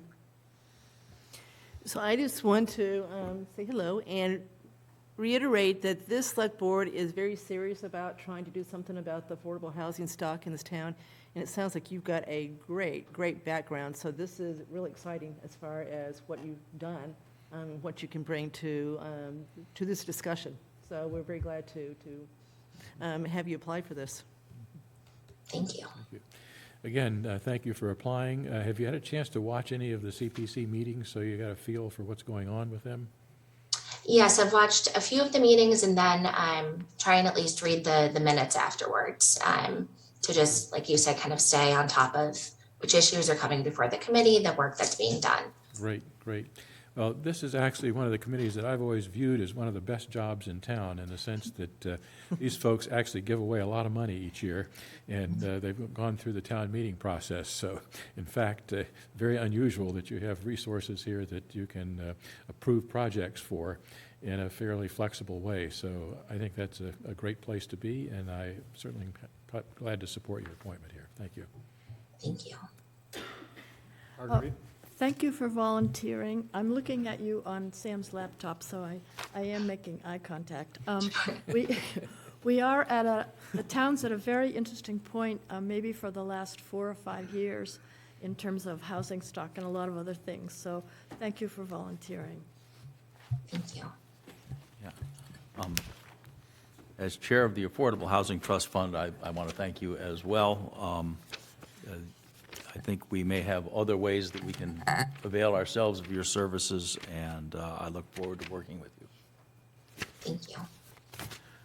I move that the board appoint Ellen Maria to the Community Preservation Committee for a term to expire June 30, 2026. Second. All those in favor? Aye. Okay, Congratulations. congratulations, and as next steps, you should be getting an appointment letter from the townhouse, and at some point, please make sure to go see Jim Hegarty, who's physically in front of us right now. Not sure you can see him, he just raised his hand. Just go see the town clerk's office and get sworn in. Wonderful. Thank Okay. you so much. Thank you. Thank you. Okay. So now we're going to turn to the chair's report. There is one item that I'm going to mention that just happened yesterday, so it didn't make it onto the agenda, but Mark and I received a notice yesterday from Steve Wynot announcing that he has made the difficult decision to resign as the Veterans Grave Officer. And it looked like he was looking to resign effective immediately as of the time he sent his letter. It's, I think it's unfortunate. Steve is, I thought, a very, very dedicated public servant who feels very passionately about veterans and the old burial ground. And, he mentioned he feels that he does not have the same enthusiasm for the job going forward that he did in the past. So I didn't try to change his mind. It looked like he had already made up his mind. And so I just wanted to acknowledge that, and that we'll then need to find a new Veterans Grave Officer. He will be, presiding over the Veterans Day ceremonies coming up. And he's asked me to speak on behalf of the Select Board at the Veterans Day ceremonies, as I did last year, and I will plan to do that. And the next chair's report we have. Andrew? Yes. Could I weigh in on that one? I think there are a few volunteers in town who have exceeded Steve's dedication and efforts in volunteer position over a long period of time. So I think that, he may not have had a lot of visibility in the community generally, but it's people like Steve who made a lot of these activities work as they need to on volunteer bases. And I'm disappointed to lose his services, but he certainly paid his dues in many ways over in that process. So appreciate his long-term And I think efforts. you speak for all of us when you say that, but also one way that he has been very visible. I think you're right in that the average person may not Yes. know who the Veterans Grave Officer is, but it's Yes. a position where he's dedicated to recognizing the graves in the old burial ground and the rural cemetery of veterans who were buried in Southborough cemeteries. But beyond that, he's also, for many, many years, presided over the Veterans Day ceremonies, Yes. which are very, anyone who's been to those feels moved by the end of it, and also our Memorial Day services. So, something will be lost here from the town by him deciding to step down from that position. Yes, thank you. Yep. I'd like to suggest that we refuse to accept his resignation. He's been fantastic. He's given so much to this town, and he's worked for years, and I can't see losing him. He's too valuable a member of the community. Well, we're all volunteers, right? And you saw his letter, and, at a certain point, he's just made his decision. So you can feel free to reach out to him directly as well, but someone decided to resign. They've decided to resign. Yeah. All right, so the next item I'm going to talk about is the employee recognition breakfast, which is tomorrow morning at Corderville Hall from 7:30 to 9 o'clock. And I know that Vanessa and Mark have worked very hard in starting to put together this important event. I know that, is everyone planning to be there? Okay, good. Great breakfast. Yep. And we'll also be honoring, recognizing several employees who have recently, or who are in the category of over 25 years or more of service. Did I get the years correctly? Okay. And impressively, we have, is that 6 we have? Well, let's just read their names. Okay. Here you go. Do it. We're going to be recognizing Dean Sabelli from the DPW, Bridget Glennie from the DPW, George Mooney, also from the DPW, so I think it's a credit to the DPW that you have some very, very dedicated, longstanding employees. Kim Ivers, Assistant Library Director, Tim Slatkovitz, Police Sergeant, and Jean Johnson, also Business Administrator of the Southborough DPW, and Cynthia Beard, Outreach Coordinator of the Council on Aging. So, Kathy, my hesitation on announcing that is now it's going to be less of a surprise now when we do it tomorrow morning at 8 o'clock. I don't think they're listening to this meeting necessarily. Oh, no, everybody. But if they didn't come, then this way we've recognized them. That's right. So that's, right. Okay, all right. But because there's free food, yes. a lot of people do come. It's a great event. But Bill, 4 out of 8 are yours, so there you go. And then the final update I have is I had a nice coffee last weekend with Doug Peck, who's the chair of the Southborough Council on Aging. He had reached out to me to just kind of touch base, and, he was stressing how seniors are a, growing percentage of our population, and that's going to continue. And I mentioned that, Kathy, I certainly remember you repeatedly, bringing this up at the advisory committee, thinking about priorities and the demographic studies that are done with the school projects of, I agree, and, mentioned that we feel good about senior center expansion and gave, we considered an approved increase in Council on Aging operating budget last year.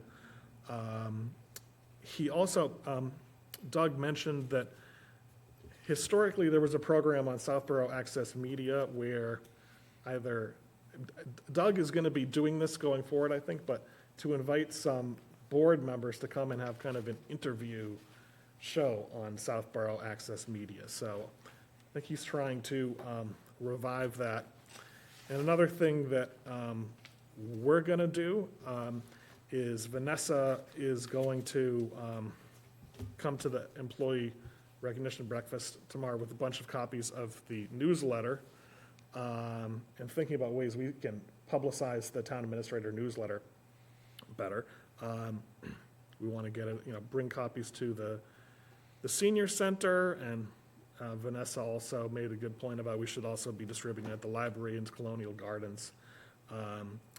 So I think that's a way also that, the senior center can help us, is if we distribute the newsletter more broadly there. We can get out some news about some of the good things that are happening directly to seniors. All right. So then under members report, I know we have master plan implementation update and update on regional dispatch, but I understand, Al, you have a prepared statement that you would like to read? Sure. Mr. Chairman, one of the most important duties of the Select Board is the effective administration of tax monies taken from the public. While the public is not entitled to perfection in this administration, I believe it was and is entitled to more effective oversight than in the matter of the so-called St. Mark's Park. I stood on the floor of town meeting and advocated for the funds to finish this project as the least expensive way out of a bad situation. I have further advocated that we put this sorry affair behind us and moved on. Despite this, I perceive that based on how this project was conceived, managed, funded, there's a lingering reservoir of skepticism and mistrust in our community directed at our municipal government's ability to responsibly manage and account for the monies of these projects. While the skepticism and mistrust fostered by this project were the result of prior boards' actions, it falls to this board to take proactive steps to reassure the public that it has the capacity to responsibly manage the funds provided by the taxpayers. It is even more important as we anticipate asking the public for large funds for a school project and potentially other projects. It gives me no pleasure, but I have reluctantly concluded that a necessary step in regaining this trust is an independent audit of this project. I respectfully request that the Select Board place this matter on its agenda at its earliest convenience. The goal should be to identify and quantify the direct and indirect costs associated with this project, including legal, engineering, design, administration, and construction, and other costs associated with the project. The results should be presented in a public forum and to town meeting. I believe these actions are necessary to regain the public's trust and to reassure a skeptical public that the Select Board takes its responsibility for the effective administration of public monies seriously, as I know it does. I request that this address be entered into the minutes and have provided a electronic copy to the chair. Yep, and we're not going to get into a discussion or a back and forth about this, and by recognizing you to, isn't meant as any endorsement of what you're saying, but I understand you felt very strongly about saying what you just said, so the next member's report is a master plan implementation update. That's Sam? mine, yes, thank you. As folks know, I'm the Select Board's designee for the Master Plan Implementation Committee, and one of the things that this Master Plan Implementation Committee is focused on is more organized, focused follow-up to the current master plan than we saw in the 2008 master plan, which was an interesting document, but there really wasn't nearly as much organized follow-up, given that there were several hundred implementation steps and dozens of goals, et cetera. It sort of got smeared out over the town volunteer and department structure with less focus than I think would have been helpful to get some things done. And so we're trying to be more focused, and one of those efforts is to try to coordinate between where the money is through the budget process and where the Select Board is focused from a goal standpoint and the master plan activities. And so we've had discussions around a discussion between the Select Board and the Planning Board, who is responsible for the master plan process, to see if we can align things that are in the master plan goals with Select Board goals where we think there is potential for some movement and financial support going forward. Not that one list is more important than the other, but opportunities to examine those overlaps and find places where we can work together to generate forward progress over the next year or more here.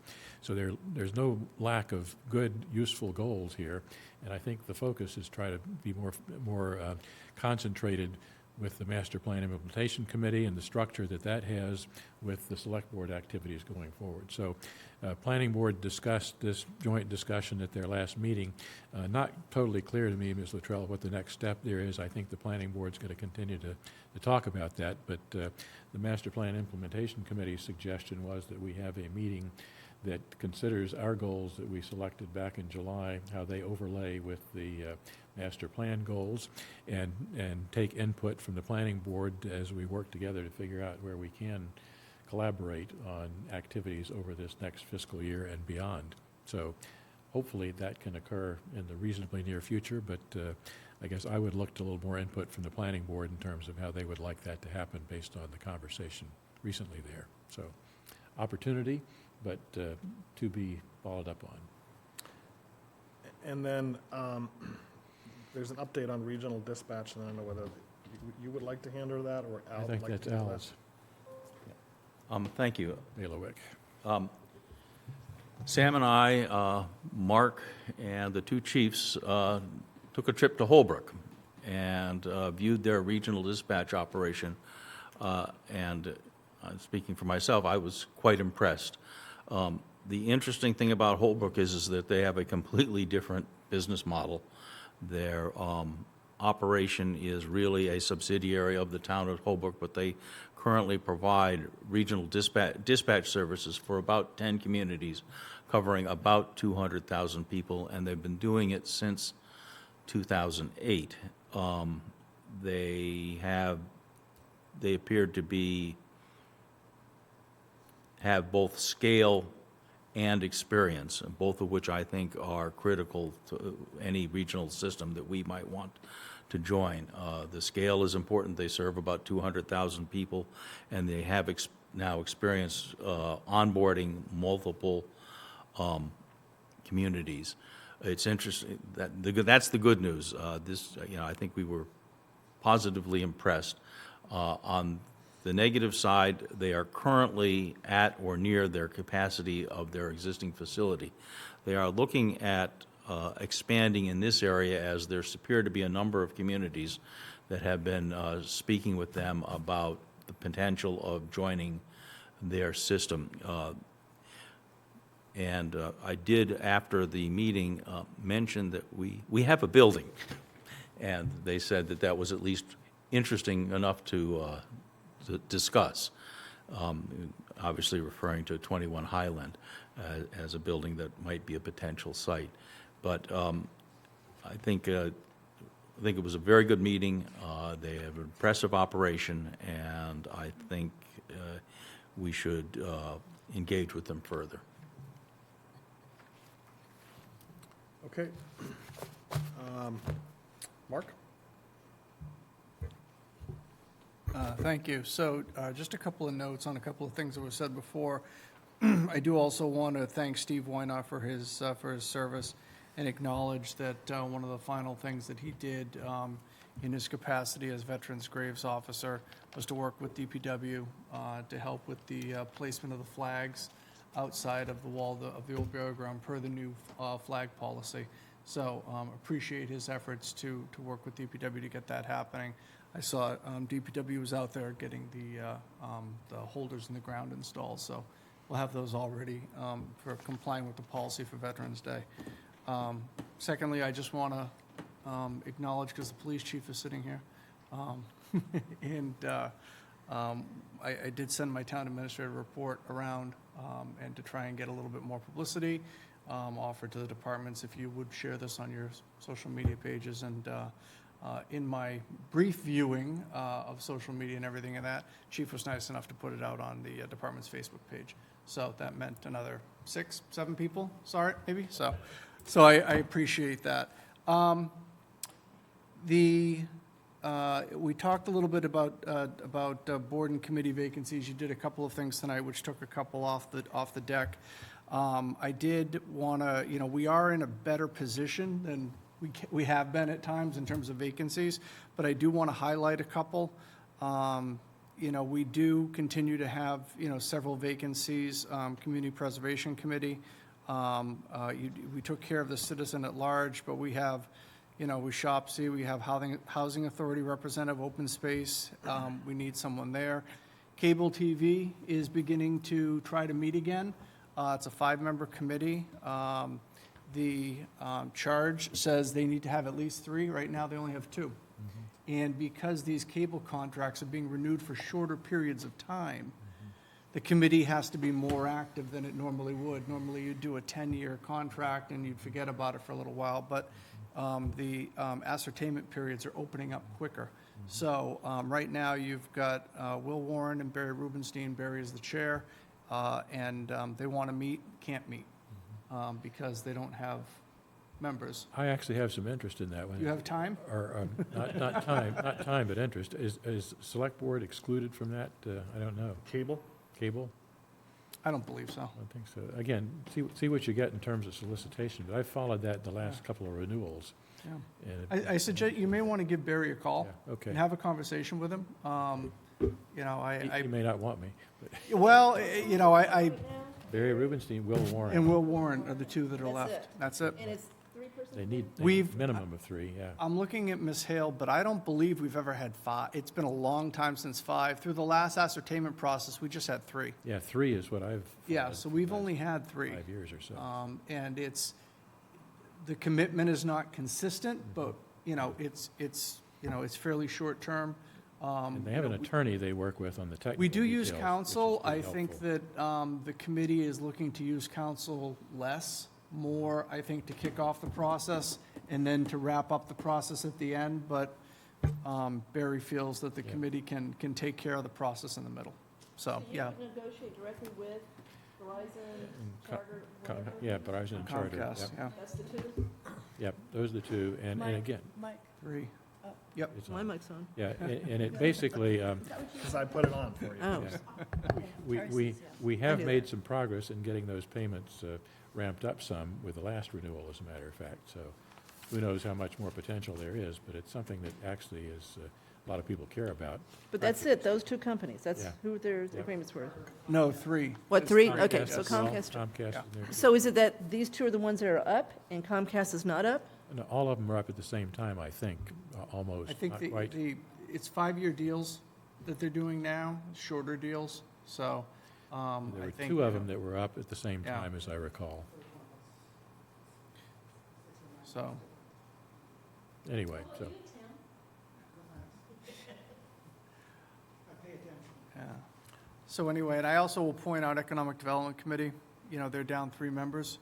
And so, you know, it is something else that, you know, we do need to try to take a look at. On the banner page for the town website, are we, We can do something to try to Okay. highlight a lot of Yeah. these. Yep. Is advisory full? I don't know, but that's not your, yeah, that's town. No, your but we plan. still want Look to at make sure advertise, that yeah. advisory is healthy and full, so yes, it's not ours. advisory's but- got 1 vacancy Okay, let's, that I'm showing. all right. Yeah, they have 1 vacancy. Okay, so the last thing, you know, I always try to end with good news. You may have seen some information going around. Recreation Department's announced that the AEDs, and this was in my newsletter, so maybe if you read the newsletter, this is already old news, that AEDs have been placed at all school fields. And the Rec Department did get a generous donation from the Malinowski family and funding from the Choate Fund grant cycle to be able to do that.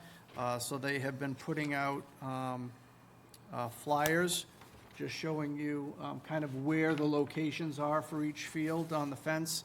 You know, we've actually, we had some training from the fire chief at one of our department head meetings.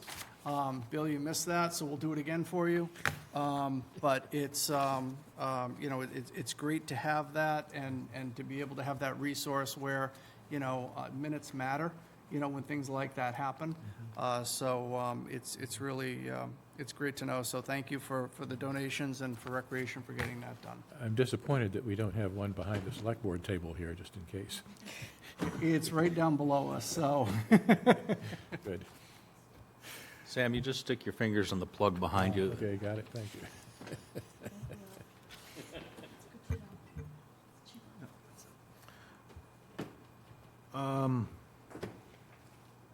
Okay, so are there any holds on the consent agenda? A, Okay, and also, that should be September 18, Yes. 2023. Yep, instead of that September was the 19, revised agenda. 2019. That revised agenda has the correct date. Got it.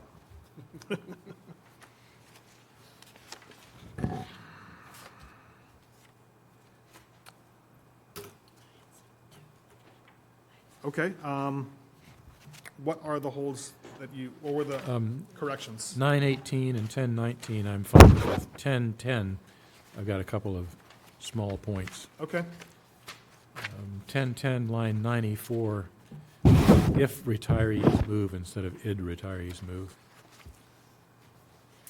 And Yes.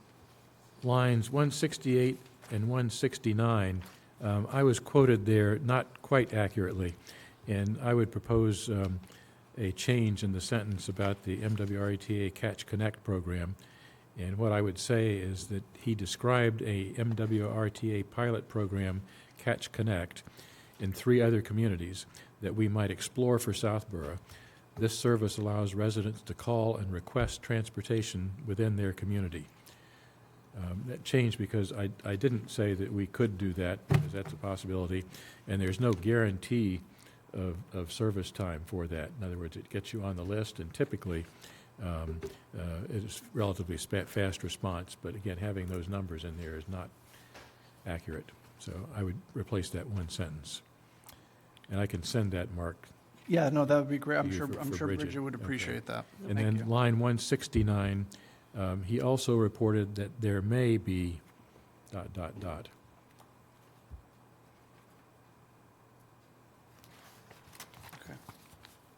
So I'll send those to you, Mark. That's it for me. I had just a couple.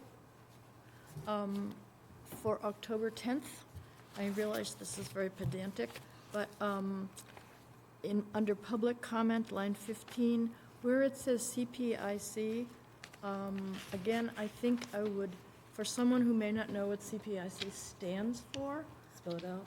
spell it out the first time you use it, and then the second time that happens is line 80, Mr. Ballantyne, Finance Director, Rusty Short and Ken Lombardi, both from NFP. Write it out the first time, because maybe people don't know what NFP is. And the same thing, it's done the way I like it on line 108. It says, "and member of the Insurance Advisory Committee, parentheses, IAC." So we can do this. And then that's my only thing. I just would make a case, if you're using an acronym, write it out the first time. It's much more resident-friendly. That's all. Okay. I move that we approve the open session meeting minutes as amended. Second? All those in favor? All those opposed? And I move that we approve consent agenda item B. Second? All those in favor? Opposed? Okay. Turning to other matters, update on ARPA expenditure and allocations, and status of evaluation of sidewalks for ARPA allocation. I'd like to turn it over to Kathy for this. So Vanessa, can you pop up spreadsheet? So I handed out to everybody when I got here tonight a spreadsheet that's easier for you to, you need a copy, Mark? Please. Sorry. Thank you. It's easier to read than what was in your packet, because we've got a lot of detail in the spreadsheet now as far as, votes that we took to move things around. So just to refresh everyone's memory, there was an ad hoc committee formed after the federal ARPA law was passed to recommend to the select board what the town wanted to do with the $3,051,241 that was allocated to the town of Southborough. Andrea Hamilton was the chair. They did a great job. Came back and recommended every single penny except for $737. So they gave the select board nothing to play with here. So the select board has diligently followed the recommendations all the way through, with one really tiny exception. We did allocate $8,500 to Shopsy for their work with the MAPC report that they did recently on affordable housing. Other than that, we have really followed the recommendations. We've had to move a few things around within a group, but we have been pretty religious as far as sticking to what they ask us to do based on the input that they got from the town. So we have to spend this money. It has to be spent out the door by 12/31/26. However, we have to have it encumbered, contract signed no later than 12/31/24. So as of tonight, we have actually spent $576,000 out of the $3 million, right? So we've got about a sixth of it out the door. Now, there's no reason to panic. We've got it all in buckets. We've got plans for the most of it, but I'm going to go over tonight where I think we've really got to focus so that the time limits I just described don't slip away. So let me just start there. So there's three things I think we've got to talk about tonight. One is National Grid. We've got $232,000 set aside right now for purchase of the National Grid property that is behind Southborough House of Pizza. We've talked about it a lot. This was Sam's proposal. He has been promoting this for quite a while. It's a piece of land that we could use, but we're running out of time to get that piece of it done, because this is why this is going to be a problem. To the extent we can't use money the way we have intended here, what we've decided to do is put it into the general tax relief bucket. And if we're going to do that, we've got to use it on the budget that we're about to start working on, fiscal year 25 budget, which will be decided in March of 24. So therefore, if we don't have National Grid decided, under contract, ready to go by then, I think we're going to have to probably consider moving it out, and I'm looking at you, Sam, because I know you're disappointed, out of that bucket, because we're not going to have time to get it done. Unless you really, know that you've got a deal in the works that may be palatable. So that's one thing we've got to keep our eye on, is that one. Second one is the upgrade of Wi-Fi throughout the town. So tonight I'm going to ask for 5 different votes that's going to include part of that. So the only thing we have specifically allocated out of that bucket is $10,000 to assess what the town needs. Jay needs more than that. He needs $21,000. He's got a quote now. It's going to take $21,000 to literally assess what we need to do to upgrade the Wi-Fi. And I'm looking towards you in case you disagree with this, Mr. Litt. So we ought to vote that tonight, because he's got the proposal. He's ready to go. He's got to get going on that, too. So again, that's going to take a while to get done. We're talking about Wi-Fi upgrades in maybe most of the buildings in town. Maybe not public safety, but all the other ones. So that is a point that we've really got to work on. Sidewalks. We've got $704,000 allocated toward new sidewalks. Capital has been charged with putting together the plan to recommend what those sidewalks should be. We've asked them to come back with an overall plan saying this is where we should put sidewalks in Southborough, knowing that 704 will just make a small dent in that, but we still were trying to get a plan so that we could work toward, right? So they're working on that, but they are waiting for the beta group to come forth with their report as far as the sidewalk status. So this one's a little bit worrisome because it's going to take a while, as Bill has described tonight before the meeting started, to truly figure out what we want to do and then get it designed and then get the plans in place to acquire whatever land we may need to do those sidewalks and then get it done. So that one is by far the longest term, most work project that's left here. So we're going to have to really keep our eyes on that one. One thing, Bill, we did talk about, I meant to say when you're doing your update, we have talked about over time, including in the advisory committee, possibly floating bonds to do just a massive amount of sidewalks or a massive amount of roads at once. And, it's probably more palatable when interest rates were lower a couple of years ago. They've shot up just, a lot in the last couple of years. But it's still probably worth considering if, we come up with a plan and we think there's some economies of scale. But that's got to be the big one we've really got to watch, is the sidewalks, to make sure that we don't run out of time to get that done. Because that contract's got to be signed, and we've got to have the plans in place. You can't sign the contract till you have the plans by the end of next year. Can I make a comment about that? Yep. I guess I have not seen the beta project as necessarily on the critical path for this one, in the sense that I've followed the conversations about sidewalks. We had a sidewalk committee in 2015 that made recommendations. And then VHB, I think, as we looked at the Corderville Road project, came up with some additional recommendations about sidewalks. And it seems to me that there are several that I would put on the obvious high priority list. Things like Richards Road, for example, seems to be one that's key, linked to the Fenn School area. And a couple of others, I think, are fairly clearly ones that are widely supported and make a lot of sense. I think that, and again, I don't have nearly as good a feel as Bill and others do about the cost of these projects, but my guess is that we could use the $704,000 fairly quickly for a fairly small number of what most people would agree are high-priority sidewalks. The beta project I've always seen as being part of a longer-term plan, and that, in my view, is the one that links back into a bonded lump sum to say, okay, now if we're going to do a phase 2, with bonded funds, that's where I would look for strong input from Beta. So that's the way I've looked at this. I could certainly be, convinced to look at it otherwise if engineers or others have a different view of that one, but that seems to me to fit what we need here in some ways. So if Select Board agrees with that path, use Beta for the long term and just ask capital to come forth with sidewalks that we know that have been recommended by a variety that seem to be commonly agreed upon. Yeah, with input from Public Works and Because others. capital is waiting for Beta, so we need to Okay. tell them we don't want them to wait for Beta, we want them to go ahead. Bill says $700,000 is not going to build a whole lot of sidewalks anyway.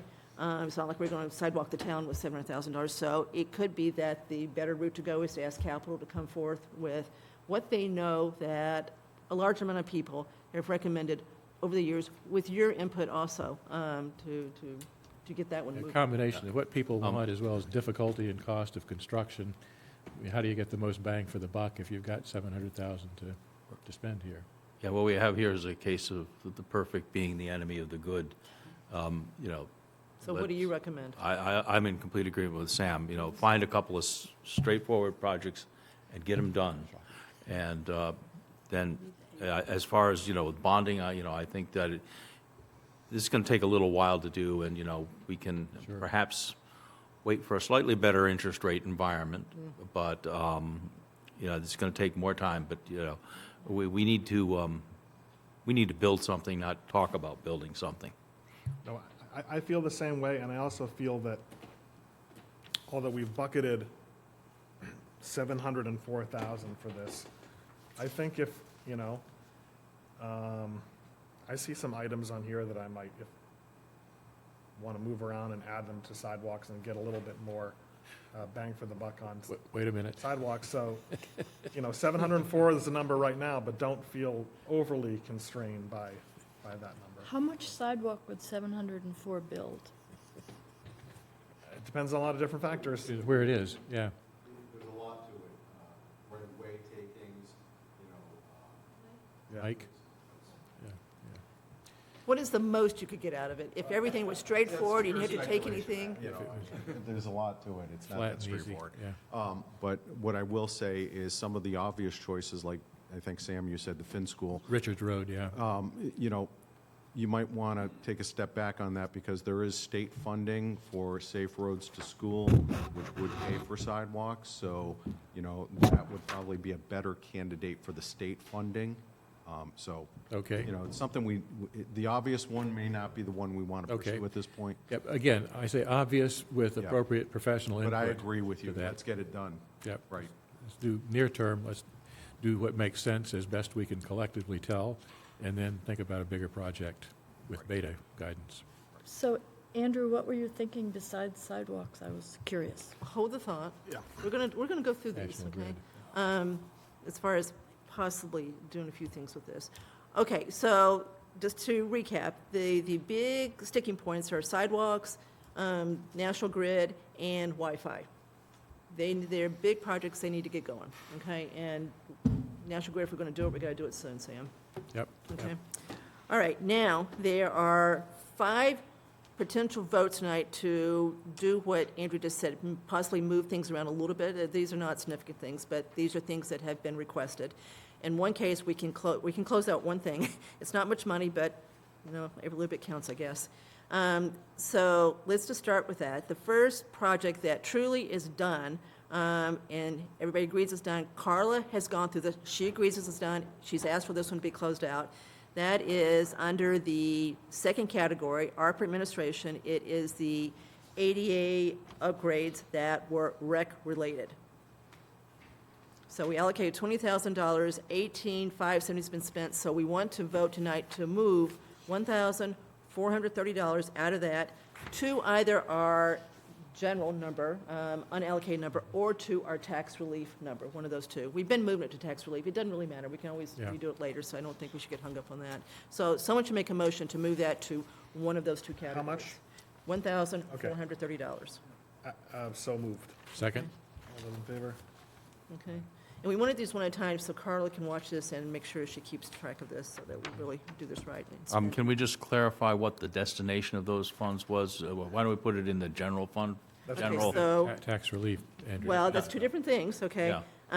We've got the unallocated. Unallocated. Okay, so you want to go unallocated, Yes, which is we- fine with me. We can always move it That's into, right, that's into right. tax So just relief. I redo thought the Andrew motions, call it unallocated to be clear. I thought Andrew That's said what calling tax it. relief. Okay, can you show me where your unallocated is? It's just the very bottom line that says we've got 730, the 43,577 at the bottom of page 2, that's your unallocated. All right. I move that the board move $1,430 from our allocation to ADA upgrades rec related to unallocated. Second. All those in favor? Okay, the second one is Mr. Haggerty's clickers. I don't know why we didn't change this number, but we knew it should be changed. So he needs, let me get his number. It's not 5,000. Jim needs in total to do the clickers for the next town meeting, right, for March of 2024, $18,600. Right, so, but you want 18,600 in total, right? 5,000 is to rent them first to see if we like them, right? And then you want the 13,600 to be able to purchase them if we like them, right? So you're going to make the decision after the first town meeting whether to go forward, and you'll have the money to do it if you decide to go forward. And the rental gets applied against it, so we get credit for the rent payment, right? Okay, so what we want to do is have a motion to increase, take out of that unallocated number $13,600 and put it into the clicker number that right now only has $5,000 in it. And the clicker is on the first page, it's the third from the bottom. Right. So moved. Second. All those in favor? Okay. All right, Jim, so now you officially have 18,600.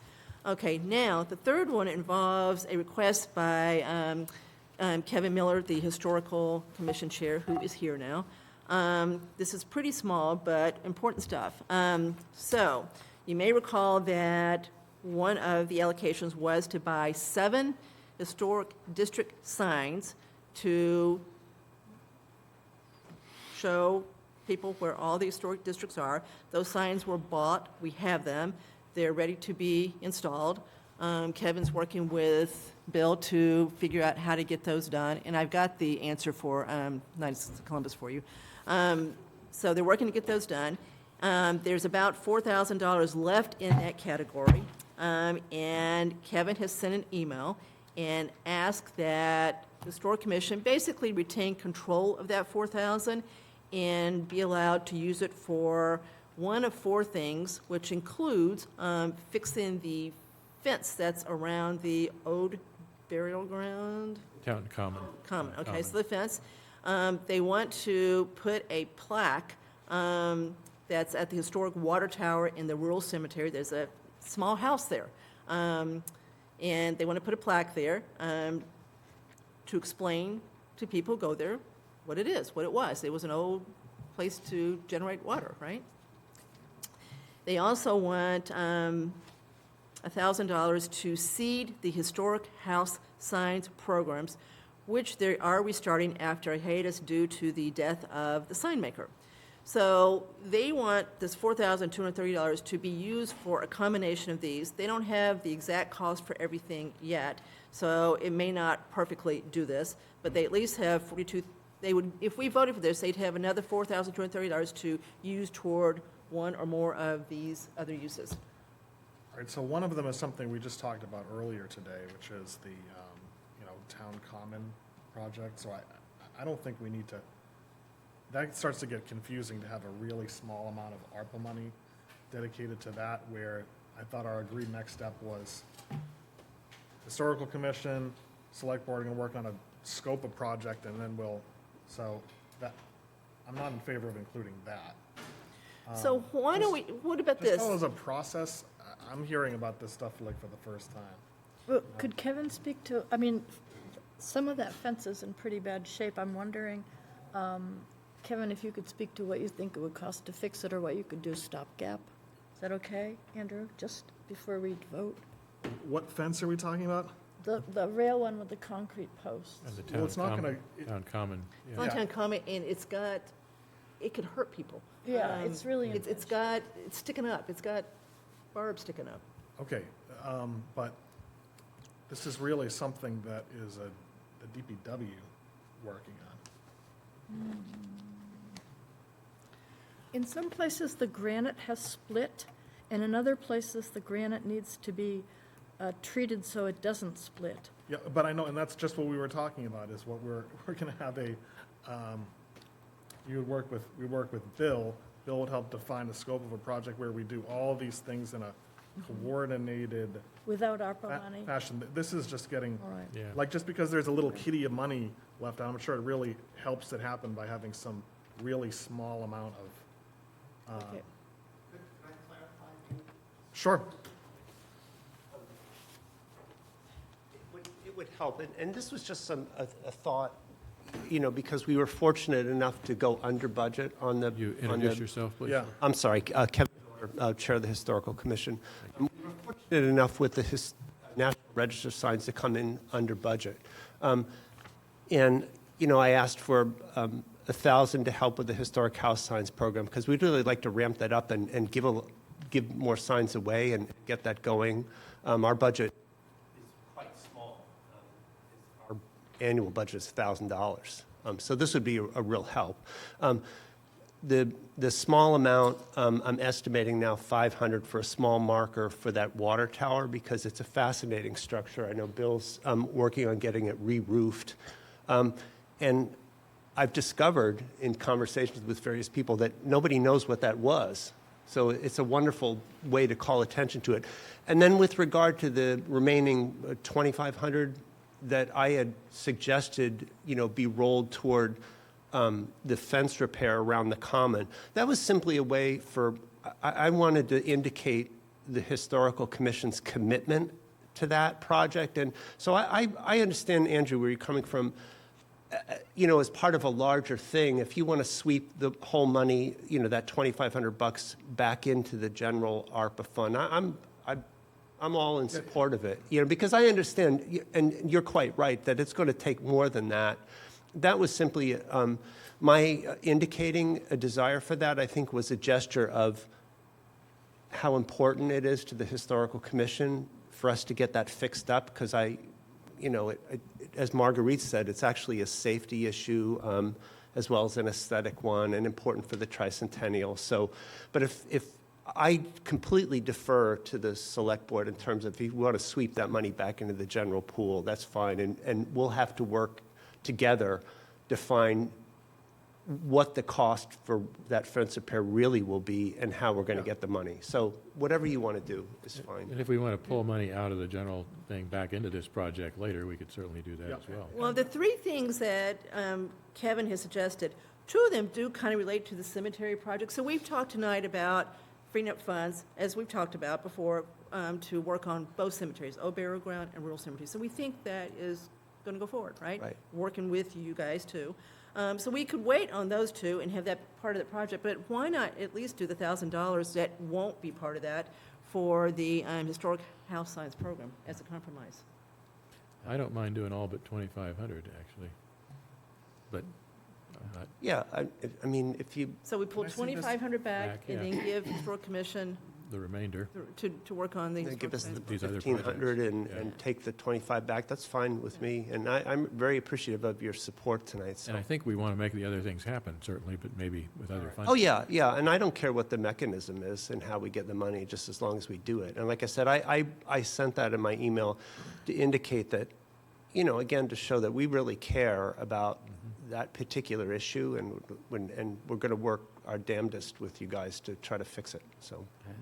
So, So you're just talking now about, so set aside the railing thing.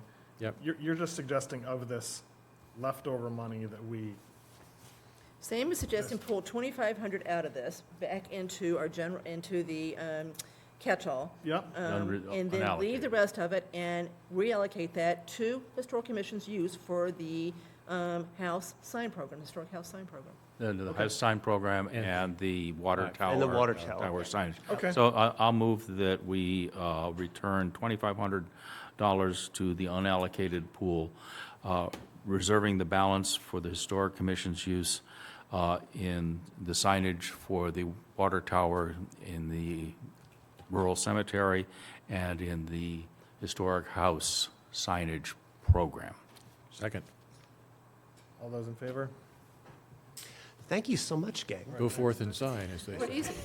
Okay, the next one is easy. So if you take a look at the second page, we had allocated, our ARPA committee had originally allocated $220,000 for the overall town Wi-Fi upgrades.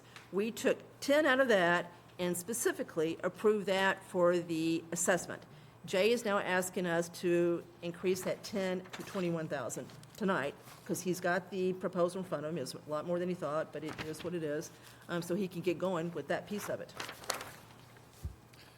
Increase the 10 to 21,000? Yeah, so we take it out of the 210, okay, so the 210 is going to go down to 199, okay? And then we specifically have authorized him to spend $21,000. That sounds good. So moved. Second. All those in favor? Okay, so that's votes. Do you have a comment in the audience? Just a minute, Tim. Other than, out of respect for Sam, do we want to leave National Grid where it is and give it a little bit more time? I would like a little bit more time, but Okay. I thought he was going to cede the money to Mr. Cundiff and help him with his engineering for the. Well, I actually, in all seriousness, that's why I said, Bill, that to me, that's where we'd get the money for. That's why Bill's still here. Yeah. that's right. So He's not. just hanging out okay, like a vulture. That's where we could get the money. You're talking about for the culverts? Yeah, Oh, yeah. If yeah, he, because yeah. I think Bill's really worried about Willow Street. Yeah. And I'm worried about Willow Street. So, we may not be able to wait to town meeting to do that piece, so we may need to use some of this money to. Believe it or not, I'm not averse to that, actually. But let me see what I can do short-term about that. Okay. All right.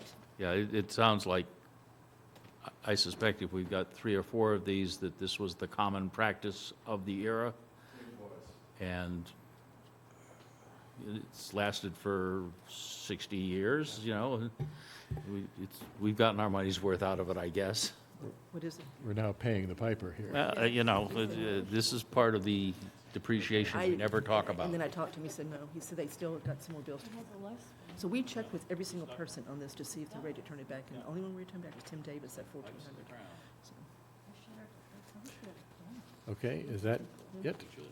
That is it. So the summary is, we'll talk to Jason Malinowski, make sure he knows we want him to go ahead with the sidewalks, not wait for Beta, right? Mark will tell Jay Montijo, we voted to give him 11, so he can go ahead with that one, right? And we'll leave National Grid where it is for the moment. Mr. Litt had a question. All right. Can we Mr. Litt had a recognize comment? Mr. Litt? Tim Litt, Woodland Road. Since Ms. Cook asked or said she was looking at me on the question of Wi-Fi, I'll make a comment on that. I haven't seen this particular survey proposal, so I don't have a position on that. But I do have a general comment in terms of Wi-Fi upgrade. I'm supportive of Wi-Fi upgrades that solve coverage problems. I'm not particularly supportive of let's upgrade to the latest version of Wi-Fi just because it's there. It tends to be expensive. The current upgrades, provide bandwidth for things like streaming and Internet of Things that, we're not using, and it doesn't make sense. I mean, that's a rapidly evolving technology, and there's a lot more, hype and wishful thinking behind it than real technology. So that's sort of where I stand on that. Were you involved when the ARPA committee met with whoever came forth with? No, Okay, so I you wasn't. don't know what the discussion was. I Tim do not. Martell was on that committee. He's pretty good about this stuff, so I just took it at face value that we need to upgrade the Wi-Fi because, What I have heard from Jay when I've sort of poked at it a little bit is that, well, we have coverage issues. Well, $210,000 worth of coverage issues seems awfully large. Big number. And feels a lot more like an attempt to get to Wi-Fi 6, Wi-Fi 7, Wi-Fi 99 plus. And, those things are where I don't think that technology is stable yet. well, won't the assessment point this out? Won't the assessment come Well- back and say this is where you need it, where you don't need it? A Wi-Fi survey looks at coverage issues by and large. It doesn't look at the bandwidth requirements and the future bandwidth requirements. The surveys tend to be a radio frequency survey that says, are you getting enough signal here, there, and everywhere? You know, But isn't that what we want them to tell us? Among other things. as I say, I'm supportive of half of this, right? I'm supportive of the half that says, find the coverage holes and fix them. I'm not supportive at this point of trying to latch on to the latest Wi-Fi technology because it's there, and that's what people tend to push. But let's let the technology committee stay connected with this, and I'm sure they'll have some opinions about it. I agree. They have a tendency to look for the latest. I agree with Mr. Litt. You know, coverage is important. Unless somebody has a very, very specific need for bandwidth in excess of what exists today at reasonable prices. You know, our employees, as a general rule, should not be streaming in their offices, sending emails, sending plans, PDFs, sure. I mean, 8K HD TV streaming, you know, we don't have a use for. Yeah. And the concern is, you know, yes, you might justify a spot upgrade in a meeting room or something, but you don't want to spend money for technology that ain't ready yet. Yeah. All right, so let's do the assessment and then Agreed. reassess. Well, I think we need to be clear about what we want out of the assessment, because if we don't, we will certainly get more than we really need. He's got a proposal, so, you know, we're pretty much saying go tonight. We've given him the money to do it. And Mark hears this, so Mark is the connection to. Okay, so I think that's the ARPA update. Okay, I think this would be a good point to take a quick Yeah. By the way, thank you. This is 10-minute excellent. break. Yeah, it's really good. And so for the next item on the agenda, potential select board letter of support to ZBA Ray 120 Turnpike Road. I apologize, the draft letter which you circulated to me was in my inbox. I didn't push it out to the rest of the board, but I did about 15 minutes ago. So it's this is the world's, it's a very, very simple, straightforward letter. So even though you're just seeing it now, I think it's straightforward enough. We can still Okay. decide whether or not to do it. And I'll just read the whole thing Yeah. out loud in the meeting. So everyone- Is the next agenda item the Town Center Old Burial Ground, or you're saying we I were? thought we done that. basically We did talked. that. We did that out of the We ARPA? basically Okay. talked about it. So we'll take a break? Yep, okay, so we'll take a quick break.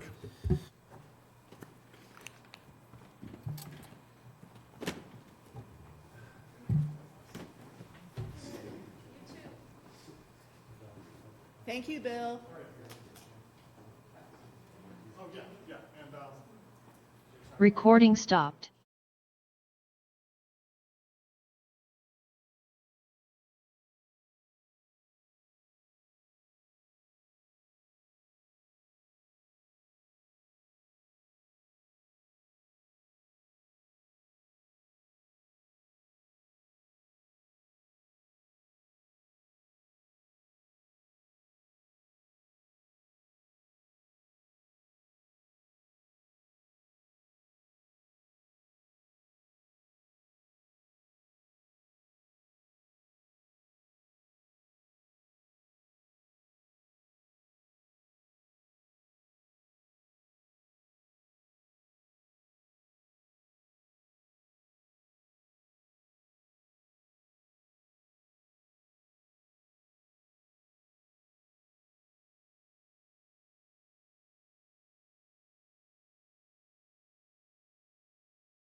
Has everyone had a chance to review the draft letter on 120 that Kathy prepared and I just sent around?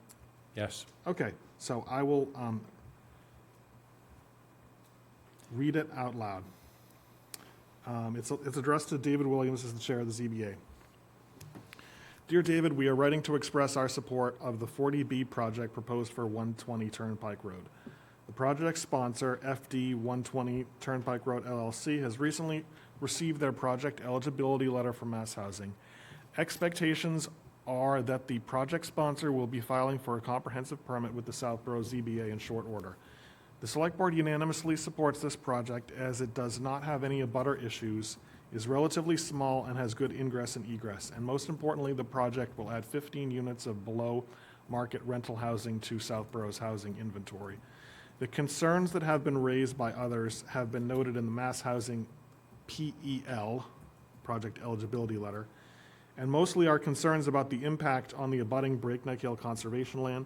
We certainly want you to take those concerns into account, but we believe that they are surmountable. We would be happy to discuss further with you. And the context of this is, as people will recall, there's currently 3 different 40B projects in different phases. The Park Central project received a project eligibility letter like a year ago, and the public hearing on the comprehensive permit application has opened. 120, far simpler, received a project eligibility letter very soon, so their next step would be to file for the comprehensive permit. And 250 Turnpike Road, I guess, is still waiting for a project eligibility letter from Mass Housing. This is on the agenda because I think that the consensus that we seem to have when we discussed this before was that 120 makes good progress towards the subsidized housing inventory and just does not have the abutter and ingress egress concerns that particularly Park Central has, and to a much lesser extent, I think, 250. So, ultimately, the ZBA makes the decision about how it handles this particular application, but, for us as a policy-making board, I think it would be, appropriate for us just a simple letter reiterating that we have, I come pretty close to saying, unqualified support for this. The only comment is just the one that you put in there about, of course, take into a concern about, the lighting and how that might impact Breakneck Hill Road. But this is one of the most important things, I think, facing the town right now, the sequencing of these different 40B projects. So the 15 units, I thought this is 66 units, and that they're apartments, and even if only 25% of them are affordable, you still get credit for all of them towards it. It's true, Okay. but we're If they're still, apartments. but my statement's still true. We're adding, I still think it's 60.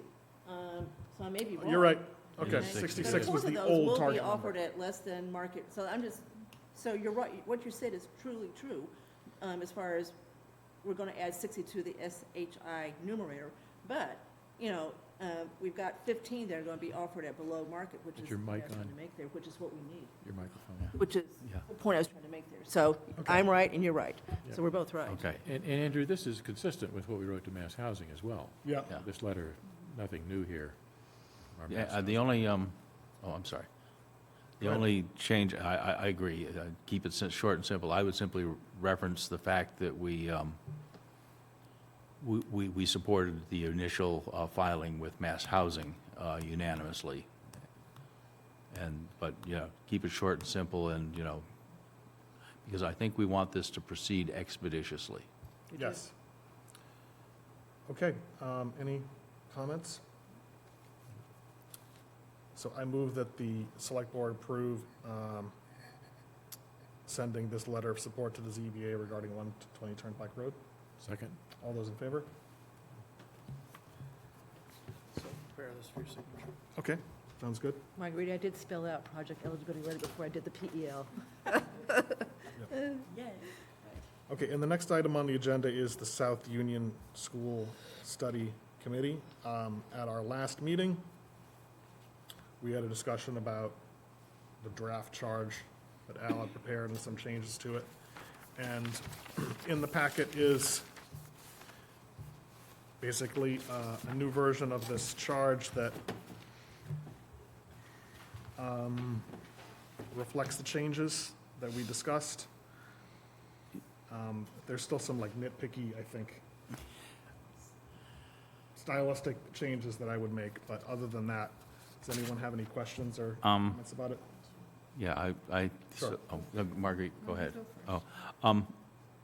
So I attended the meeting, which was the meeting of Shopsy Historic with representatives from Open Space, Planning, correct me, did I miss anybody, Kevin? Recreation. And Recreation, excuse me. That wanted to discuss future uses of 21 Highland, and sat and discussed the matter for about 2 hours. I think there was a consensus amongst the group, and I'm not endorsing that consensus, but there was consensus among the group that Shopsy and planning should be put back in, and that 9 was not too big a number. And I was asked to carry that message, and I have carried it without comment. I think the challenge of this group, is that there are an awful lot of people who know what they don't want to have happen, and relatively few who actually have some vision of what they would like to happen. And I'm concerned that if we won't make progress if we spend our time talking about what we shouldn't do rather than more blue sky type options for what we might do. So, but that was the comment and the message I brought back from that particular meeting. All right, well, to your point about what people don't want, I mean, here's my sense from the several meetings that we've had, and I think people don't want significant change to how it looks right now, right? I think people would prefer to have, it's a historic building, to keep the historic building, and also not develop the rest of the site, to not develop the rest of the site, right? It has some open space. There's the part that I think is to the west is open space. And it's already kind of a denser neighborhood by Southborough standards. And so I think even without the need for a committee, there seems to be a consensus about. Agreed. Yeah. Yeah. And keep the playground and the sledding hill or. Yep. But I think, the manner of whatever permanent, one of the things that was suggested is that we put an immediate historic restriction on the building, and I think we should not put any restrictions on the site of the building until we at least have an idea about what it is we'd like to do with the building, so that we can make sure that we act in concert. Yeah. And I mean, also, I think ultimately, this is a committee, they'll generate a report, but ultimately, there's going to need to be just some leadership, and I think it's really the select board that's needed to ultimately come forward with a, recommendation to town meeting about, this is what we think should happen, and, ultimately, if it involves, if it involved a conveyance, then it would be up to town meeting to approve it or not by a 2/3 vote. So, I'll say this, I think the reason why we at our last meeting, had the composition of the meeting, the committee as we did, is just that 9-person committees tend to have trouble drawing quorums, just a very large number of people to have for a workable committee. And then you have, there's nothing that prevents people who are on a board that want to be on this committee to throw their hat in the ring for one of the at-large positions as well. And Andrew, also, there's nothing that prohibits someone who is on a board who's not on this committee to attend a meeting, express Yep. opinions, and provide input. Yep. Process. So. Correct. And again, I was one of the ones who also expressed concern about the larger committee. I've been on some of those. And it does make it harder to sort of focus and get to the point, in my view. So, I did listen to the meeting that Shopsy hosted the other night, and there was a lot of back and forth. And again, I concur with Al that there were a lot of things that people didn't want to happen. But I think the real meat of this is to come up with a recommendation of what we think should happen, what should it look like, what should the uses be, how do we think about funding it, and finding partners that potentially who might work with us on this project, some very specific things. And that, to me, really sets a pretty high bar for good organization, focus, rapid progress, and so forth, that I think you tend to lose as you get more and more people who have an oar in the water on the thing. So I remain, I heard the message, but I remain concerned about increasing the size of the committee, I guess, is sort of my feeling about it. I agree. Marguerite? I watched the Shopsy also. I don't know why I'm calling it the Shopsy, the roundtable that Doriana put together. And I came away feeling that 9 would be better, just because you have 9 kind of sources from the town of possibly good ideas. I read the charge, and I think I would reorganize it a little bit. It seemed like part of it has to do with the timeline for when things need to get done. Part of it has to do with you can use town resources for this, that, and so on. So that is kind of like the what's the word I want? The options that are available to the members of the committee. And then the other thing that seemed to me is the makeup of the committee, in a funny way, is already answering. It's like it's already answering certain questions that we haven't decided. For instance, where's youth and family? They're using the building. They're not included in there. Is it sort of like, are they considered like they're not relevant? No, I think that we anticipate that They'll be out. no, that the flag school could become vacant soon after the Historical Society moves out and moves into Fayetteville Hall. That's something that, and I think Youth and Family Services, Sarah has said she's looked at that space and doesn't think It's not really right. yeah, it's something that is a possibility. So then, of course, So are we assuming then the recreation will be there and not? would be somewhere where? in We're that assuming we building? have an answer for youth and family, and Sarah likes it, Yes. so that we're not pushing her, she likes it. Right, okay. But we don't have an answer yet for rec, if Right. they were to move out. We don't know what's gonna happen to Fence, so rec would be, if we were to decide to use the building for something else, Mm-hmm. sell the building, whatever, we would have to make sure we find a very good home for rec. So we don't have an answer to that yet. Okay, so, but rec is still in play as possibly staying in the building, right? Potentially. Well, I think the premise here is that that we're asking the question, what would we do if, and only if, the building became surplus to our identified needs, which means that we would have found that presumably we found a home that rec would prefer to be in, such as Okay. an unused school, and we have found a home for youth and family services that they would like, as well as any other claims that this building no longer had a good municipal purpose. The question is, what would we do with it? That seems to me to be, then the question becomes, well, what if something more immediate happened, and then you've got to deal with more functional questions.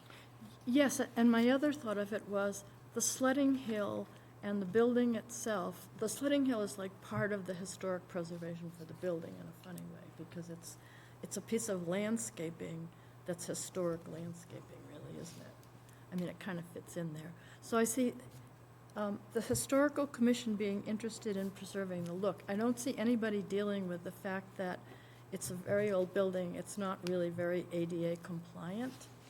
I think that's part of something you need to think about. Or would people be interested in pursuing an entity to buy it, or maybe to run it for the town? I mean, it seems like there's no, of the members in there, it would be nice to have someone who would say, well, I'd like to look at it as real estate, and say, would there be a company that'd be interested in running it, right? As far as affordable housing, I think we've said that it can't be done. Is that right? No, We think it's not in the cards It's based on expensive, when you yeah. really So- look at it. so So that's why I don't know why Shopsy would be Yeah, appropriate for that was my committee. thing. It's like the decision's been made to put Shopsy in as a. Well, I think that's something that's still, worth considering. It's just from Al and I, when our meeting with John Parent, I think he made a good observation of, there's only X number of units you would be able to fit in Right. this place, and you make more progress towards your affordable housing goals with private developments, and also, the suggestion of maybe instead you do a better job of having someone who's dedicated from the town at looking at more underutilized properties that might be, things like the is it 5 quarter or 7? 5? 5, where, we had a debate about it, it didn't end up happening, but, someone who's on the lookout for things like that could be a better use of Of the our property. Affordable Housing Trust Fund. So possibly rec would be somewhere else and they wouldn't be involved, and then also Shopsy. I personally think it would not be a good use for affordable housing. As Al said, it's too expensive to do it, and it's got too many things that it would need to have to make it up to code, but, so then, would there be a possibility of building something else behind it? I mean, I don't see anything on this committee that would look at that. So are you suggesting that, do you have kind of bigger changes you would like to see to the committee charge that you think can't really be, you would want an additional meeting to think about doing that? Yes, I would. I would like to see if it would be possible to have someone who would be more interested in it as real estate being on it, partly because maybe you can put affordable housing right behind it, or something in that area. I mean, I think that needs to be explored. And I don't think, as the committee's made, maybe someone at large would do it, but I Yeah, think we could look for an at-large member, for example, who who would have that. Yeah. had real estate Yeah. kind of background, so I don't think that. Personally, I would feel that because the ADA compliance is gonna cost a lot of money no matter what it does. I mean, there's no ADA person on here. There's no construction person on here, except Al. Yeah. All right, so are you suggesting we just kind of, I would feel happier if we could come back and visit this another, I support doing it, but I would feel happier if we could come back and we'd all looked at maybe a draft that would include certain other things. okay, that would be okay with me. Yeah, I guess I'm ready to go with this, in the sense that I don't think there's any really good solution here that will cover all the bases. I could make up a list of 15 expertise areas that would be helpful, for example, to have on this. So, where do you draw the line? This in some ways is not perfect, and, you could, do a variety of other things that would be sort of equally effective in my view. But I think part of our job to actually make a decision and move forward with it. So I'm ready to support this. But again, I don't object, Marguerite, if others want to. Well, I'd modify it then, Take more look. at least to put in 9 members as opposed to 7 and Yeah. include planning. So, I'm not going to I don't want the committee at all, so that's why I'm not going to weigh in on this very much. But the 9, I mean, I just learned my lesson with Select Board. Sam was on it too. We could not keep any, we really had trouble even getting, 6 to. And it's not just vacancies, it's just that I still think psychologically, when you've got 9 on committee, you take the pressure off members. They think, oh, there's enough people there, I don't have to go. Even when we had a lot of people that would miss meetings for years because they knew that there was going to be plenty of other people that went. So I still don't like the 9. I still think 7 is much more effective. What if we lose the 2 at large, or lose 1 at large and lose 1 within a half a mile? What do you mean, You'd have lose? 7 people. You'd have 7 people. You'd have 1 person within a half a mile and 1 person at large. The concern I have Planning should be is doing that, I said this at the meeting, we're going to get the same cast of characters. And, I'm a character too, so I'm not being disruptive. And this was an opportunity, I think there were several people in the neighborhood that were actually excited about doing this and might want to actually participate in their local government. And, Yep. If, so I would shed committee members before I would shed Neighbors. neighbors and at large. I think we need some fresh thinking about this building. I'm sympathetic to planning far more than Shopsy on it, I guess, and I would be open to looking for a planning board member to apply for one of the at-large positions, for example, and getting a planning board involved that way. The neighbors that came, the 2 meetings, clearly were interested in doing this, and they were clearly people who haven't done this before, so I wouldn't want to do anything to temper their enthusiasm for participating here. So Yep. that part I am, And I think the 2 within the half-mile station there, I think those are, for me, appropriate, solid appointees.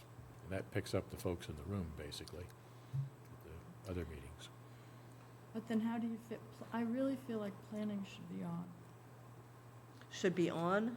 Should be part of the process. Then I would take one of the at-large off and replace it with a planning.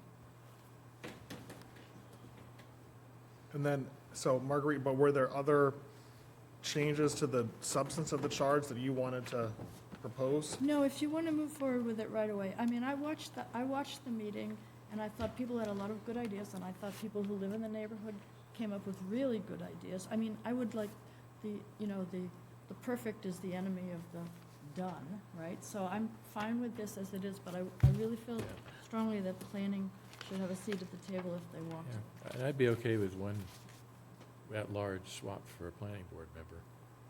Okay. Last comment. Would you like to speak? Yes, please. Mimi Luttrell, Chair of the Planning Board. Just to speak on the number on the committee, there seems to be pushback that 9 is too much. And I agree with the standing committee that it is, but I chaired the master plan committee, which was 13, and we managed to put together a master plan for $10,000 that we wrote ourselves instead of the $130,000 to $150,000 that other towns pay. So when you have a short-term goal, I think it's much easier for a large number of people to meet and get quorum to accomplish that goal. But it took a long time, though, right? It took a lot of time. It took 3 years, which it took previously when they had the consultant and paid $80,000 for it. But I would also argue, Ms. Luttrell, that we had a hard time getting a quorum at a number of those meetings, as a matter of fact. Once each year, we had a difficulty getting a quorum. So 3 times out of 3 years. And originally, the committee was 23. Right, yeah. And we kept cutting back on members to make it easier, certainly, yeah. Yep, I mean, I understand the point. I still think 9 is too many myself. And planning had asked to be on this as the elected board that is in charge of long-term planning in the town. We have made a request to the select board to be on the committee.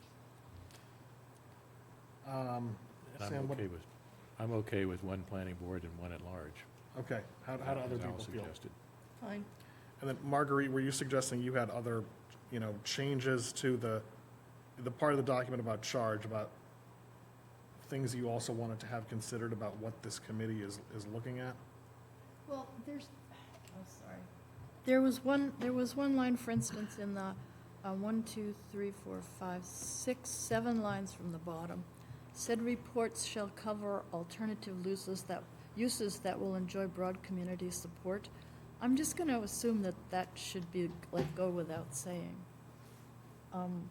because it'll have to be community supported. I mean, these were just like, for instance, the committee shall attempt to find alternative sources of funding for any proposed use. That means grants, right? Not necessarily. Private Then- investment. Private investment. Okay, then I would stipulate that. We should attempt to find private investment for any. So- I don't want to, I don't wanna think tie we, it I down. don't think we should be tying people's hands. This is, All we're right. supposed to be thinking outside the box and thinking broadly. There may be other alternatives we can't. Yeah, well, yeah, I don't know that we know what those are. Yeah. All right. And then the broad community support, I think, I want this committee to be thinking about things they can actually get through town meeting. Think big, but also be practical about what you're thinking about. All right, if you You know. think you need to say that, then fine. That's it. All The right. group that's gonna control town meeting is the neighbors, you know? Yep. The rest of the town, won't be, as interested. The neighbors will show up, and so if you don't have the plan that the majority of the neighbors wanna do, then you're probably not gonna pass it. Right, I agree. Now, okay, so others, I'm just nitpicking, all right. Charge number 3, if considered, a plan should be developed for the rehousing of the existing occupants. That's somewhat out of the bailiwick of this, because the plan a plan could be suggested for the rehousing, but I mean, it's sort of beyond Well, So what I'm- define where they're gonna put recreation and, What I'm suggesting, Marguerite, is if there's some better language that you think would be better, do you it's probably not want worth to come it. back Yeah. at the next meeting with language you think would be appropriate? Okay, I'll tell you what, I'll defer. If the majority of the group thinks that this language is okay standing and we move to 9 people, I'll vote for it. I'm okay with deferring on it. Yeah, I'm not ready to go to 9 people, I guess, so. I'm be careful what you ask for. As you know, he whom the gods would punish first they grant Oh, their no, wishes. we're not going to 9 people, we're using 7. but We're 7. substituting 1 at large for planning. Yes. I'm okay with That that. was Al's proposal, yeah. All right, I'd be all right with that. And leaving the language the way it is. And I think we will have an opportunity to listen in, talk to people, and reinforce how this develops along the way. Okay, so should we move this for the next meeting? I don't think so. Okay. You're prepared to vote? I am. Okay. What do you, Kathy? I'm going along with the majority here. I've just said, I don't like the committee, so I'm just gonna go, whatever the majority wants, I'm going along with, so, Well, I feel like we should enable the neighborhood in any way that we can to come up with any ideas that they can. And if this will do it and we get started right away, that's fine with me, so. Yeah, and I think, again, moving forward with it is important because there's not a lot of time here. all right, Agreed. Sam, do you want to make a motion? See what- Yeah, I'll move that we approve the charge as proposed with following updates. One, that we add the planning board to the list of committee members, and we change the at-large members from 2 to 1 at-large member. Second. That's it? That's it for me. Is that All right, anything else? so anybody else? discussion, Al? I'm good with that. Okay. Marguerite? I'm good with that. All right, so was there a second? Marguerite seconded. Okay. All those in favor? All those opposed? Okay. Okay. Off and running.